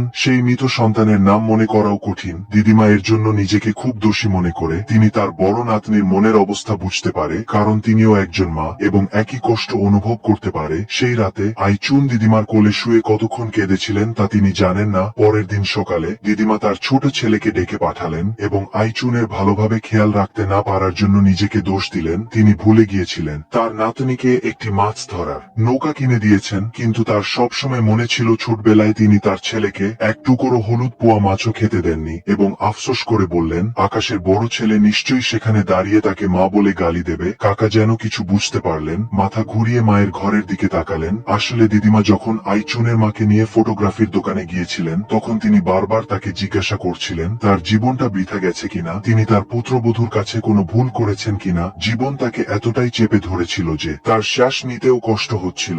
আইচুনের মা তার প্রাক্তন শাশুড়িকে বাতাস করতে করতে বললেন না। আইচুন বিশ্বাস করতে চায় না জীবনের প্রতিটি ঋতুতেই বিচ্ছেদ আসে। চলে যাওয়া মানুষের শূন্যস্থান কেউ পূরণ করতে পারে না। দিদিমার মৃত্যুর আগে লাল মটরশুটি ছিটানো দিদিমা এবং কোয়ানজিকের বাবা একে একে মারা যান। এমনকি লিউ দিদিমাও কিছুদিন আগে ফুসফুসের রোগে মারা যান। আর ছিলেন তার ছোট ছেলে, যার একই নাম, যা তিনি কখনোই ভুলতে পারেননি। বাচ্চারাও ভাবত জীবন একটা বনভোজন, অথচ তারা জানে না প্রত্যেকের নিজস্ব সময় আছে। 1 মাস পর ছোট ছেলে অবসর নিয়ে বাড়ি ফিরে এলো। অপ্রত্যাশিত ব্যাপার হলো সে শুধু তার গার্লফ্রেন্ড মেয়েকেই আনেনি, বরং মেয়েটি গর্ভবতীও ছিল। লোকে বলে ভাগ্য বহু জন্মের তপস্যার ফল। যদি পরপর 3 বার তা হাতছাড়া হয়ে যায়, তবে পরের জন্মের জন্য অপেক্ষা করতে হয়। অভিবাসী এবং বৃদ্ধের মেয়ের খুব শীঘ্রই বিয়ে হয়ে গেল এবং তাদের একটি পুত্র সন্তান হলো। যদিও আইচুন এবং কোয়ানজিক তাদের আত্মীয়দের চরিত্র পছন্দ করতেন না, তবুও তারা অপ্রত্যাশিতভাবে পাওয়া নাতিটিকে খুব ভালোবাসতেন। সেই বছর হঠাৎ করেই আর্থিক সংকট দেখা দিল। একটি একটি বড় কোম্পানিতে কর্মরত জিন মিংকে ছাঁটাই করা হলো। হঠাৎ সে অপ্রত্যাশিতভাবে বুঝতে পারল যে তার বিশ্ববিদ্যালয়ের সময় খণ্ডকালীন কাজ করা সিনেমা হলটি বিনামূল্যে টিকিট দিয়ে বন্ধ করে দেওয়ার সিদ্ধান্ত নিয়েছে। তাই সে নস্টালজিয়ায় সেই সময়ের স্মৃতি ফিরিয়ে আনতে চেয়েছিল। প্রবাদ আছে, ঈশ্বর যখন একটি দরজা বন্ধ করেন তখন অন্য একটি দরজা খুলে দেন। পার্ক চুং শিয়ে, যে জিন মিং এর সাথে কাজ করত, সেও প্রেক্ষাগৃহে এসেছিল এবং এটি ছিল তাদের তৃতীয় সাক্ষাৎ। ছবি শেষ হওয়ার পর মালিক পার্ক চুং শিয়েকে ডেকে জিজ্ঞাসা করলেন তিনি জিন মিংকে দেখেছেন কিনা। পার্ক চুং শিয়ের সঙ্গে শন গে সিনেমা হল থেকে বেরিয়ে গেল। যখন জিন মিং ঘুম থেকে জেগে উঠল, তার মাথার পাশে একটি স্কার্ফ রাখা ছিল। সে সঙ্গে সঙ্গে উল্টো দিকে পার্ক চুং শিয়েকে দেখল এবং ভেবেছিল সে এখনো স্বপ্ন দেখছে, তাই কোনো প্রতিক্রিয়া দেখায়নি। পার্ক চুং শিয়ে বলল সে সিনেমা হলের দরজা থেকে একটানা দৌড়েছে, দম বন্ধ হয়ে গেলেও সে আর জিন মিংকে হারাতে চায় না। দৃশ্য পরিবর্তিত হলো, দুজনে একটি ছোট দোকানে বসে আছে। পার্ক চুং শিয়ে জিন মিং এর দিকে তাকিয়ে হাসছে। তার মনে অনেক কথা বলার ছিল, কিন্তু সে বুঝতে পারছিল না কোথা থেকে শুরু করবে। ছেলেটি অনেকক্ষণ চুপ থেকে বলল সে প্রতিদিন সিনেমা হলে ভাগ্য পরীক্ষা করতে যেত, কারণ সে সত্যিই জিন মিংকে খুব মিস করত। কয়েক দফা পানীয় ও খাবারের পর দুই যুবক কিছুটা মদ্যপ হয়ে উঠল। অসাবধানে জিন মিং একটি গ্লাস ভেঙে ফেলল। পার্ক চুং শিয়ে তা দেখে খুব চিন্তিত হয়ে পড়ল। পার্ক চুং শিয়ে ভুল করে ভেবেছিল আইচুনের হাত কেটে গেছে। তার সেই উদ্বিগ্ন চেহারা দেখে জিন মিং তার বেকারত্বের চিন্তা পুরোপুরি ভুলে গেল। এভাবেই দুই যুবক প্রেমে পড়ল। খুব শীঘ্রই তাদের আবেগ দ্রুত বৃদ্ধি পেল। জিন মিং ভাবল এবার তার বাবা মায়ের সাথে দেখা করার সময় এসেছে। তবে যে পার্ক চুং শিয়ে কখনো সমুদ্র দেখেনি, তার মারাত্মক সমুদ্রপীড়া ছিল, যা কোয়ান জিকের উপর ভালো প্রভাব ফেলেনি। তার উপর তিনি ছিলেন মেয়ের প্রতি দুর্বল, তাই তিনি মনে প্রাণে তাদের বিয়ের বিরোধিতা করেছিলেন। রাতে অতিথিপরায়ণতার খাতিরে লিয়াং পরিবার পার্ক চুং শিয়েকে রাতের খাবার খাওয়ালো। শো কোয়ান জি কিছুতেই বুঝতে পারছিলেন না তার মেয়ে কেন এমন একটি ছেলেকে পছন্দ করে, যে মানুষকে খুশি করতে জানে না, যার সমুদ্রপীড়া আছে এবং যে মদ্যপানও করে না। পার্ক চুং শিয়ে অকপটে বলল যদিও সে তার শ্বশুরমশাইয়ের উপর ভালো ধারণা তৈরি করতে চায়, কিন্তু যদি সে ভেতর থেকে কাউকে পছন্দ না করে তবে যাই করুক না কেন কোনো লাভ হবে না। ঠিক তখনই জিন মিং বাথরুমে যাওয়ার জন্য উঠল। পার্ক চুং জিন মিং এর পিছনে যায়, তবে এই আচরণটি কোয়ান জিককে তার মেয়েকে তার হাতে তুলে দিতে ভরসা দিল। আসলে আজ দিনের বেলাতেও একই রকম একটি ঘটনা ঘটেছিল। জিন মিং জাহাজের বাথরুমে গিয়েছিল। সমুদ্রপীড়ার কারণে পার্ক চুং শিয়ে ঠিক মতো দাঁড়াতেও পারছিল না, তবুও সে জোর করে তার পিছু নেওয়ার জন্য প্রস্তুত হয়েছিল, কারণ সে ভয় পেয়েছিল যদি সে না যায় তবে জিন মিং নদীতে পড়ে গেলে বিপদ হতে পারে। বাথরুমের বাইরে দাঁড়িয়ে থাকা পার্ক চুং শিয়ে একদিকে যেমন দেওয়ালে মাথা ঠুকে নিজেকে সজাগ রাখছিল, তেমনই ভাবছিল কিভাবে তার বান্ধবীর বাবা মাকে খুশি করা যায়। কিছুক্ষণ পর জিন মিং বাথরুম থেকে বেরিয়ে এলো। সে সঙ্গে সঙ্গে তার প্রেমিককে একটি পোশাক পরিয়ে দিল এবং মদের বোতলে পা পিছলে যাওয়া থেকে বাঁচাতে তাকে ধরে রাখলো। জিন মিং তার প্রেমিককে মনে করিয়ে দিল বাইরে সে কিছুটা জড়সড় থাকে, যদিও সে জানে সে তোষামতকারী নয়, কিন্তু যদি তার বাবা রাজি না হন তবে দুজনের বিয়ে হওয়া অসম্ভব। তখন ছেলেটি শুনে একটি বড় কৌশল আটলো। মাতাল হয়ে বলল বাবা বাবা আমি তোমাকে কিভাবে সাহায্য করতে পারি। ব্যাপারটা হাস্যকর ছিল। পার্ক চুং শিয়ের মা আইচুনকে একটি যত্নের সাথে তৈরি উপহার পাঠিয়েছিল, যার মধ্যে হাতে লেখা একটি আন্তরিক চিঠিও ছিল। সুন্দর জিন মিংকে দেখার মতো, প্রতিদিন দেখা প্রতিদিন দেখা। সম্ভবত মাসেই কথাই বলেছিলেন। একই সাথে কোয়ান জিকও বুঝতে পারলেন এবার তার মেয়েকে উঠতে দেওয়ার সময় এসেছে। এভাবেই 1990 সালে জিন মিং এর বিয়ে অনুষ্ঠিত হলো। অপ্রত্যাশিতভাবে সবচেয়ে বেশি উত্তেজিত ছিলেন না বোর জিন মিং, না মেয়েকে হারাতে বসা কোয়ান জিক, এমনকি জমকালো পোশাকে সজ্জিত আইচুনও নন, বরং ছিলেন তার ছোট ভাই ইউন মিং। জিনি ছোটবেলা থেকে বোনের সাথে ঝগড়া করে বড় হয়েছে। চোখের পলকেই তারা বিবাহ মণ্ডপের দরজায় পৌঁছালো। আইচুন সঙ্গে সঙ্গে বাড়ির মালিক দম্পতিকে শুভেচ্ছা জানালেন। এই দুজন বৃদ্ধ তাদের অনেক সাহায্য করেছিলেন। দরজায় অতিথিদের অভ্যর্থনা জানানোর সময় কোয়েন জিক লক্ষ্য করলেন তার আদরের মেয়ে এবং হবু জামাই দূর থেকে একে অপরের সাথে ভাব বিনিময় করছে। যদিও তিনি কিছুটা বিষণ্ণ ছিলেন, তবুও তার দুশ্চিন্তা দূর হলো। তাই অনুষ্ঠান শুরু হওয়ার আগে কোয়েন জিক তার মেয়েকে পরামর্শ করলেন যখনই কোনো সমস্যায় পড়ো কখনো হাল ছেড়ো না। বিয়েটি দেখে ধুঁকতে থাকা পরিবারটির বেঁচে থাকার প্রেরণা জুগিয়েছিল, তবে জীবনের বেশিরভাগটাই দুঃখ আর সুখে মেশানো। এক পরিবার তাদের বিয়ের অনুষ্ঠান থেকে ফেরার পথে একদল মাস্তান তাদের থামায়। তারা বিশেষভাবে অভিবাসীকে খুঁজছিল। তাহলে এরপর কি ঘটনা ঘটবে? সে মনে করে ছোটবেলা থেকেই সে আদরের ছিল না, কারণ তার জন্মদিন তার ছোট ভাইয়ের মৃত্যুদিনের 3 দিন আগে হওয়ায় তার বাবা মা তার জন্মদিন পালন করতে চান না। তার উপর আবার ভালো ছাত্রী তার বড় বোনের মতো নয়, আর সেভাবে বড়দের কষ্টের কথা বোঝেও না, তাই কোনো কিছু খাবার সময় তার ভাগ থাকে না। বড় হওয়ার পর মা যখন বড় মেয়ের বুদ্ধিমত্তার প্রশংসা করে, তখন মেজ ছেলে অভিবাসী মনে করে যে তাকে তার বাবা মা ভালোবাসে না, তাই সে মনে মনে প্রতিজ্ঞা করে যে সে জীবনে বড় কিছু করে দেখাবে। তবে অভিবাসী তার সবচেয়ে ভালো বন্ধুর সাথে একটি দোকান খোলে, কিন্তু প্রতারিত হয়। সেই লোকটি 7 কোটি ওন মূল্যের একটি প্রাচীন জিনিস নিয়ে পালিয়ে যায়, আর সে অপরাধীর সহযোগী হিসেবে ধরা পড়ে পুলিশের হাতে গ্রেপ্তার হয়। তবে অভিবাসী মনে করে এটা অর্থনৈতিক সংকটের দোষ, তার ব্যবসার পরিকল্পনা এবং বিনিয়োগের ধারণা কোনো ভুল ছিল না। কুয়ানজি শুনে মনে করে ব্যবসা করার সময় আয়ের সাথে সঙ্গতি রেখে খরচ করাই ভালো। আইচুন এবং কুয়ানজি তাদের ছেলের কথা শুনে দুজনেই চুপ হয়ে যায়। তারা প্রথমে জানিয়ে সবচেয়ে বেশি চিন্তিত ছিল, সেটাই শেষ পর্যন্ত ঘটল। এদিকে প্রথমবার গর্ভবতী হওয়ার সময় আইচুন খুব চিন্তিত ছিল, কারণ সবাই বলে বাবা মা বাচ্চাদের সেরা শিক্ষক, আর সে নিজে কিছুই জানে না, তাই সে তার সন্তানকে কি শেখাবে বুঝতে পারছিল না। এছাড়াও প্রথমবার মা হওয়ায় সে খুব ভয় পাচ্ছিল, না জানি কখন তাদের কোনো ক্ষতি করে ফেলে। হয়তো প্রতিটি মাই আইচুনের মতো একজন ভালো মা হওয়ার জন্য আপ্রাণ চেষ্টা করে। তবে ছেলে তার নামের অর্থ নিয়ে ভাবে। অভিবাসীর মনে হয় তার নামটা প্রথমের মতো নয়। কুয়ানজি তার দুঃখী স্ত্রীর দিকে তাকিয়ে রাগান্বিত ছেলেকে বকাবকি করতে শুরু করে, কিন্তু মুখ খোলার আগেই আইচুন তাকে থামিয়ে দেয়। আসলে বাচ্চারা কখনোই জানে না তাদের বাবা মা তাদের জন্য কি কি সুস্বাদু খাবার তৈরি করে রেখেছেন, তারা কি সেগুলো একবারও চেখে দেখেছে। অন্যদিকে অভিবাসীর স্ত্রী মাটিতে হাঁটু গেড়ে তার বাবার কাছে মিনতি করে যাতে সেই বৃদ্ধ লোকটি 7 কোটি ওন দিয়ে তার স্বামীকে জামিনে মুক্ত করে। তবে সেই বৃদ্ধ লোকটি চিৎকার করে বলে টাকা তার মেয়ের চেয়ে 100 গুণ বেশি মূল্যবান, যদি সত্যি কোনো ভুল না করে থাকে তাহলে সে এমনিতেই ছাড়া পাবে। মোট কথা সে তার কাছ থেকে 1 পয়সাও পাবে না।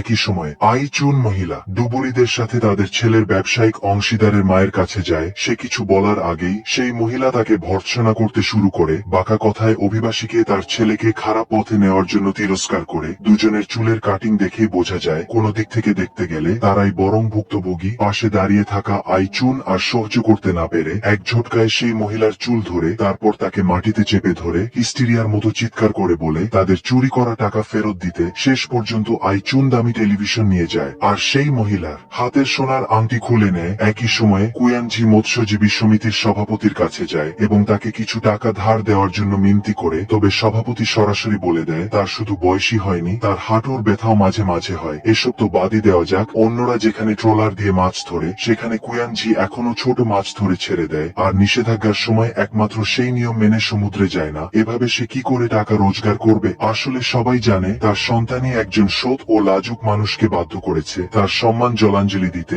অবশেষে কুয়ানজির বারবার অনুরোধের পর মৎস্যজীবী সমিতির সভাপতি তাকে তাদের সোনারূপার নৌকাটি বিক্রি করে দিতে বলে, যে নৌকাটি তাদের 4 জনের পরিবারের ভরণ পোষণ করত আর 2টি প্রজন্মের স্মৃতি বহন করত। এরপর নৌকাটি বিক্রি করে দেয়। দৃশ্য পাল্টে যায়। আইচুন জামিনে টাকা জমা দেয় আর অভিবাসীকে ছাড়িয়ে আনে। ছেলেটি বাড়ি ফিরেই বুঝতে পারে তারা তাদের মাছ ধরার নৌকা বিক্রি করে দিয়েছে। সঙ্গে সঙ্গে সে অনুশোচনায় কাঁদতে শুরু করে। মা অভিবাসীকে সান্ত্বনা দেয় আর বাবাকে যেন কিছুতেই একথা না বলে। এরপর থেকে যে ব্যক্তি কখনো হাঁকড়া করতে সাহস পেত না সে মাছের বাজারে গিয়ে অন্যের মাছ কেটে দেয়। 20টি মাছ ধরলে সে মাত্র 2000 ওন রোজগার করতে পারত। কুজিনজি খুব লজ্জিত হয়। সে তার স্ত্রীকে একহীন জীবন যাপন করতে বাধ্য করেছে। হয়তো তার সত্যি বয়স হয়েছে, অথবা হয়তো সে বেশি লবণ খেয়েছে। মোট কথা সেদিন সে খুব কেঁদেছিল। কয়েকদিন পর রাতে অভিবাসীর স্ত্রী কুয়ানজিকে তার স্বামীর ব্যাপারে একটি কথা জানায়। অভিবাসী জেলে থাকায় কেউ তাকে কাজ দিতে চায় না। ছেলেটা বাড়িতে স্বাভাবিকের মতোই ব্যবহার করে, সবসময় সকালে বের হয় আর রাতে ফেরে, মাঝে মাঝে রাতে বাড়িও ফেরে না। আসলে অভিবাসী একজন ফেরিওয়ালা হয়ে উঠেছে। সে পথে পথে ঘুরে বেরিয়ে বুকহুইট, ঠান্ডা পিঠা ও আঠালো চালের কেক বিক্রি করে। কনকনে ঠান্ডার মধ্যে সে 6-7 ঘন্টা বাইরে থাকে। তবে তার ব্যবসা ভালো যাচ্ছে না, আর তার স্ত্রী কুয়ানজিকে অনুরোধ করে আপাতত তাদের 3 জনের পরিবারকে যেন তিনি দেখেন। যদিও ছেলের পরিবর্তনের কথা শুনে কুয়ানজির খুব কষ্ট হয়, তবে সে মনে করে এটাই একজন গৃহকর্তার করা উচিত। তবে মুখে যতই কঠোর কথা বলুক না কেন, আড়ালে সে অভিবাসীকে সাহায্য করে। ভাবা যায়নি বাবার সাহায্য পাওয়ার পর অভিবাসী আরো বেশি নিজেকে অপদার্থ মনে করে। পরের দিন সে বাড়িতে অনেক টাকা রেখে যায় আর নিজে গভীর সমুদ্রে মাছ ধরার দলে যোগ দেয়। খবরটি জানার পর আইচুন পাগলের মতো সমুদ্রের বাতাসের বিপরীতে বন্দরের দিকে দৌড়াতে থাকে। তার চোখের সামনের দৃশ্য তাকে বারবার তার ছোট ছেলের মৃত্যুর দিনের কথা মনে করিয়ে দেয়। সে সত্যি ভাবতে পারে না অভিবাসী সমুদ্রে গেলে কি বিপদের সম্মুখীন হবে। সেই মর্মান্তিক অভিজ্ঞতা সে আর একবারও সহ্য করতে পারবে না। ঠিক সেই সময় কুয়ানজি খুঁড়িয়ে খুঁড়িয়ে বন্দরের দিকে ছুটে আসে। জ্বালানি খরচের ক্ষতিপূরণ দিয়ে সে গভীর সমুদ্রের জাহাজটিকে বন্দরে ফিরিয়ে আনার চেষ্টা করে। বৃদ্ধ লোকটি হাত থেকে ওয়াকিটকি কেড়ে নেয়, সরাসরি দ্বিগুণ অর্থ দেওয়ার কথা বলে। অবশেষে অর্থের লোভে গভীর সমুদ্রের জাহাজটি বন্দরে ফিরে আসে। কুয়ানজি তার ছেলেকে টেনে ধরে তাকে তার সাথে বাড়ি যেতে যেতে বলে ঘরে বসে থাকায় সে নিজেকে অনুতপ্ত মনে করে। আসলে অভিবাসী যখন ফেরিওয়ালা ছিল তখন প্রত্যেক ক্রেতা জিনিস কেনার পর বলতো,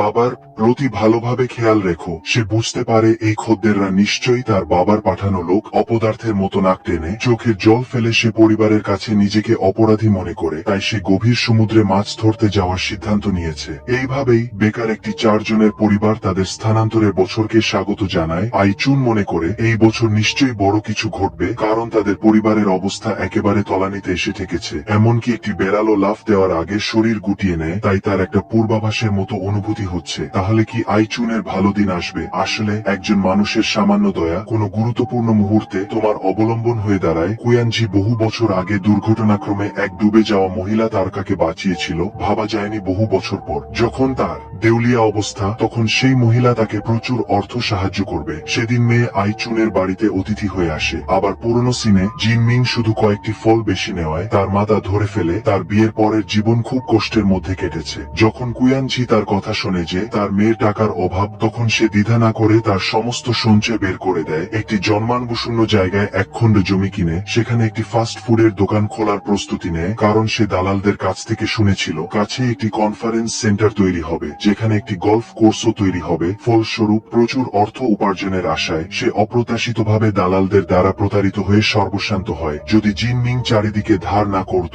সম্ভবত পুরো পরিবারের একবেলাও খাবার জুটত না। পরে যখন আইচুন শোনে যে তার মেয়ের টাকা ধার করা, তখন তার তরুণ বয়সের কথা মনে পড়ে। জিনমিং চাকরি করার পর থেকে 10,000 ওন বাড়িতে খরচ করে কৃতজ্ঞতা জানানোর অভাবের জন্য নয়, বরং এই জন্য যে তোমার বাড়ি যেন এমনই থাকে। জিনমিং মনে করে বাবা মা কষ্ট করে তাকে লেখাপড়া করিয়েছেন, যা তাকে এক বিশাল অদৃশ্য চাপ দিয়েছে। সে সবসময় এক নাছোড়বান্দা অনুশোচনা অনুভব করে। লিয়াং ইয়েং কং শুধু একটি কথা, কেন সে এত দুঃখী? জিনমিং লজ্জিতভাবে চলে যাওয়ার পর আইচুনও সারা রাত ঘুমাতে পারেনি। সে তার নিজের বড় বোন হওয়া সত্ত্বেও মেয়েকে খারাপ দৃষ্টান্ত দেওয়ার জন্য নিজেকে দোষী করে। অপ্রত্যাশিতভাবে ফ্রিজ খোলার মুহূর্তে সে হতভম্ব হয়ে যায়। মেয়ে কখন যেন তার উপর একটি টাকার নোটের ছবি লাগিয়ে তার আগের আবেগপ্রবণ কথার জন্য ক্ষমা চেয়ে একটি বার্তা লিখে রেখেছে। শীঘ্রই জিনমিং এর প্রসবের দিন আসে। অকাল প্রসব এবং কঠিন প্রসবের কারণে সে অপারেশন থিয়েটারে ব্যথায় জর্জরিত হয়ে ঘামে ভিজে যায়। মাঝপথে একবার অজ্ঞানও হয়ে যায়। ভাগ্যের শেষ মুহূর্তে সে বেঁচে যায়। জিনমিং বিছানায় বসে তার স্বামীকে অপারেশন টেবিলে থাকার সময় তার মনে তার মায়ের প্রসবের দিনের ছবি ভেসে ওঠার কথা বলে। কথা শেষ না হতেই সে তার বাবা মাকে 1000 মাইল দূর থেকে ছুটে আসতে দেখে। জিনমিং সঙ্গে সঙ্গে শিশুর মতো কাঁদতে শুরু করে, যেন সে আবার সেই ছোট শিশুতে পরিণত হয়েছে। কুয়ানজি এবার আসার সময় অনেক ছোট বাচ্চাদের পোশাক নিয়ে আসে। আইচুন শীঘ্রই তার স্বামীকে ঠাট্টা করে বলে এটাই তার জীবনে প্রথমবার যখন সে দাম না দেখেই কর্মীদের বলেছিল নাতির জন্য সবচেয়ে দামি জিনিসটি কিনতে। বাড়ি ফেরার পর কুয়ানজি তার স্ত্রীকে পাহাড়ের চূড়ায় নিয়ে যায়। নিচে তাকিয়ে দেখে তাদের খোলা রেস্তোরাঁটি শহর থেকে মাত্র 5 মিনিটের দূরত্বে। তাই তারা বাড়ি বাড়ি খাবার সরবরাহ করার সিদ্ধান্ত নেয়। প্রথমে সে শুধু চেয়েছিল পরিবারের মুখে দুমুঠো খাবার তুলে দিতে পারলেই হবে। ভাবা যায়নি সেদিন তাদের দোকানে অপ্রত্যাশিতভাবে এক বিখ্যাত মহিলা তারকা আসেন, যা মুহূর্তের মধ্যে তাদের দোকানের ব্যবসাকে আকাশচুম্বী করে তোলে। আর এতেই প্রায় ভেঙে পড়া পরিবারটির বেঁচে থাকার নতুন প্রেরণা যোগায়। এরপর সম্ভবত মা হলেই বোঝা যায় সন্তান লালন পালন করা কতটা কঠিন। কিমিনের 4 বছর বয়সী মেয়ে প্রতিদিন তাকে অতিষ্ঠ করে কান্নাকাটি করাত। তার উপর আবার অফিসের কাজ, তাই বাধ্য হয়ে মাকে ডাকতে হয়েছিল দেখাশোনার জন্য। তবে কিমিনের চোখে ছিল শুধু তার সন্তান, আর মায়ের চোখে ছিল শুধু কিমিন। আমার মেয়ের মুখের ভাব দেখে মনে হয় যেন সে স্বর্গ জানে, কিন্তু ভাবেনি রাতে কিমিন তার মায়ের কাছে নালিশ করে সে মনে করে তার মেয়েকে যেন উপরওয়ালা শাস্তি দেওয়ার জন্যই পাঠিয়েছেন। তার একটু কৌতূহল হয় তার মা কত সাহস নিয়ে 3 সন্তান ধারণ করেছিলেন। আইচুন মেয়েকে বারবার বলেন যদি মনোমতো জীবন না হয় তাহলে অভিযোগ জন্ম নেবে। সব সময় সন্দেহ হবে যা করছো তা ঠিক হচ্ছে কিনা, অথবা তার কোনো মূল্য আছে কিনা। তেমন হলে বাচ্চারাও তা দেখবে ও শিখবে। এখন নাতনি কিমিনের সবকিছু, তবে একদিন তাকে তার সন্তানের কাছে শেষ অবস্থানে যেতে হবে। তাই এখন যতটা সম্ভব যা করতে ইচ্ছে করে তাই করা উচিত। যদিও কথাগুলো এমন, তবুও কিমিন মনে করে তার স্নায়ুর সমস্যা আছে। সে মাঝে মাঝে ছোট বাচ্চাদেরও ধমক দেয়। 1 সপ্তাহ পর কিমিন তার বাবা মাকে নিয়ে স্বাস্থ্য পরীক্ষা করায়। যখন অ্যানেস্থেশিয়ার ঘোর কাটছিল তখন আইচুন তার স্বামীর আগেই জেগে ওঠেন। তিনি পরিষ্কার শুনতে পান তার স্বামী অস্পষ্ট স্বরে বারবার ডাকছে। সেদিন তার বাঁধের ধারে যাওয়া উচিত হয়নি। যদি না যেত তাহলে ছোট ছেলে থংমিন হয়তো মারা যেত না। এই প্রথম বাবার কান্না দেখলেন আইচুন কাকতালীয় ভাবে। স্বাস্থ্য পরীক্ষার পরের দিনই ছিল টংমিনের মৃত্যুবার্ষিকী। কুয়ানজি অনেক খাবার আর খেলনা কিনে এনে একা কবরের পাশে বসে মৃত সন্তানের আত্মার শান্তি কামনা করছিলেন। কিছুক্ষণ পর আইচুনও কবরের কাছে আসেন, স্বামীকে এত বছর ধরে লুকিয়ে একা আসার জন্য তিরস্কার করেন। আসলে কোয়েনজির মন খারাপ ছিল। তার বাবার মৃত্যুবার্ষিকীতে সবাই যেত, কিন্তু সন্তানের কবরস্থানে যাওয়ার সময় তিনি স্ত্রীর মুখের দিকে তাকাতে পারতেন না। তাই যখনই আইচুন মৃত ছোট ছেলের আত্মার শান্তি কামনা করতেন, তিনি গোপনে তার পিছু নিতেন এবং কাছাকাছি বট গাছের আড়ালে লুকিয়ে থাকতেন। এখন আইচুন অবশেষে বুঝতে পেরেছেন কেন তারা দুজনে টংমিনের কথা বলতে পারতেন না। কারণ দুঃখ যখন স্মৃতিতে পরিণত হয় তখন তা মূল্যবান হয়ে ওঠে। আইচুন এবং তাদের দাম্পত্য জীবনের অভিজ্ঞতা। সেদিন রাতে কোয়েনজি হাসপাতালের ফোন পান। ওপাশ থেকে তাকে দ্রুত পুনরায় পরীক্ষা করার জন্য বলা হয়। দৃশ্য পরিবর্তিত হয়। পুনরায় পরীক্ষার ফল খুবই খারাপ আসে। কোয়েনজির পায়ে ব্যথা নয়, বরং মাল্টিপল মাইলোমা ধরা পড়ে। এই ধরনের টিউমারকে মাঝে মাঝে বাত বলে ভুল করা হয়, যার ফলে সময়মতো চিকিৎসা হয় না। সাধারণত এই রোগে আক্রান্ত ব্যক্তির খুব ব্যথা হওয়া উচিত। ডাক্তার দ্রুত চিকিৎসার পরামর্শ দেন, না হলে জীবন সংশয় হতে পারে। সময় কারোর জন্য থেমে থাকে না। কোয়েনজির শরীর ক্রমশ খারাপ হতে থাকে। আইচুন স্বামীকে সান্ত্বনা দেন, তিনি অবশ্যই সুস্থ হয়ে উঠবেন। কিন্তু 24 বার কেমোথেরাপি নেওয়ার পরেও লোহার শরীরও ভেঙে পড়ে। এই সময় কোয়েনজির সবচেয়ে বড় ইচ্ছা তার প্রিয় স্ত্রীকে একা ফেলে না যাওয়া, তবে তার বাকি সময়টা যেন চেরি ফুলের মতোই ক্ষণস্থায়ী। বিকেলে আইচুন যখন কোয়েনজির চিকিৎসার সময় তার পাশে ছিলেন, তখন জটিল কাগজপত্র বুঝতে না পারায় নার্সের কাছে অপমানিত হন। এছাড়াও পরীক্ষার নিয়মাবলী খেয়াল না করায় তাকে অফিস থেকে বের করে দেওয়া হয়। এমনকি ইন্টারনেটে পাওয়া কিছু সতর্কতা উল্লেখ করায় ডাক্তার তাকে সরাসরি তিরস্কার করেন।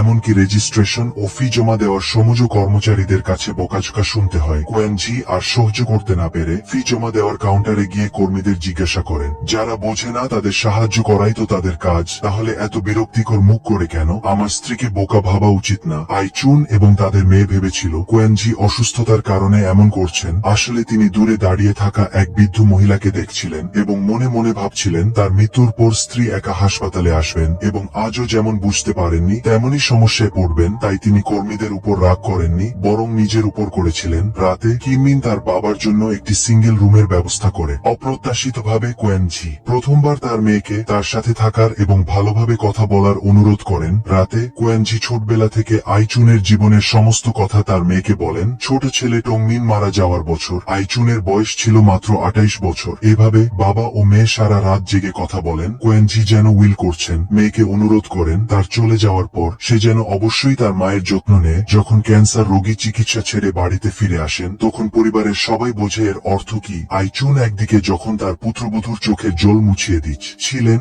অন্যদিকে ইনমিন কান্নায় ভেঙে পড়েছিল। কোয়েনজি দ্রুত তার কাছে গিয়ে তার পিঠে আলতো করে চাপড়াতে থাকেন। আসলে ঠাকুমা টংমিনের মৃত্যুবার্ষিকীর কারণে ইনমিনের পিঠে চাপড় দিচ্ছিলেন এবং বাড়িতে ইনমিনের জন্মদিন পালন করতে দিচ্ছিলেন না। কাকতালীয়ভাবে মাছ ধরে ফেরার পথে কোয়েনজি বিষয়টি দেখতে পান। তিনি সঙ্গে সঙ্গে বাচ্চাটিকে একটি চীনা রেস্তোরাঁয় নিয়ে যান এবং ইনমিনকে তার ভবিষ্যতের জন্মদিন নিজেই বেছে নিতে বলেন। বাড়িতে রাইস কেক খাবে নাকি বাইরে গিয়ে সুইট অ্যান্ড শাওয়ার মাংস খাবে। সেই থেকে প্রতি জন্মদিনে কোয়েনজি ইনমিনকে লুকিয়ে ভালো কিছু খাওয়াতে নিয়ে যেতেন। এভাবে ছেলে মনে করত বাবাই তাকে সবচেয়ে বেশি ভালোবাসে। আইচুনের শাশুড়ি একদিকে স্যুপ রান্না করছিলেন আর অন্যদিকে গোপনে চোখের জল ফেলছিলেন। কিছুদিন পর কোয়েনজির জীবনের শেষ সময় ঘনিয়ে আসে। তিনি বলেন স্ত্রীর ইচ্ছা পূরণ করতে পারবেন না। যদি পরের জন্ম থাকে তবে তিনি অবশ্যই 10টি প্রতিশ্রুতি পূরণ করবেন।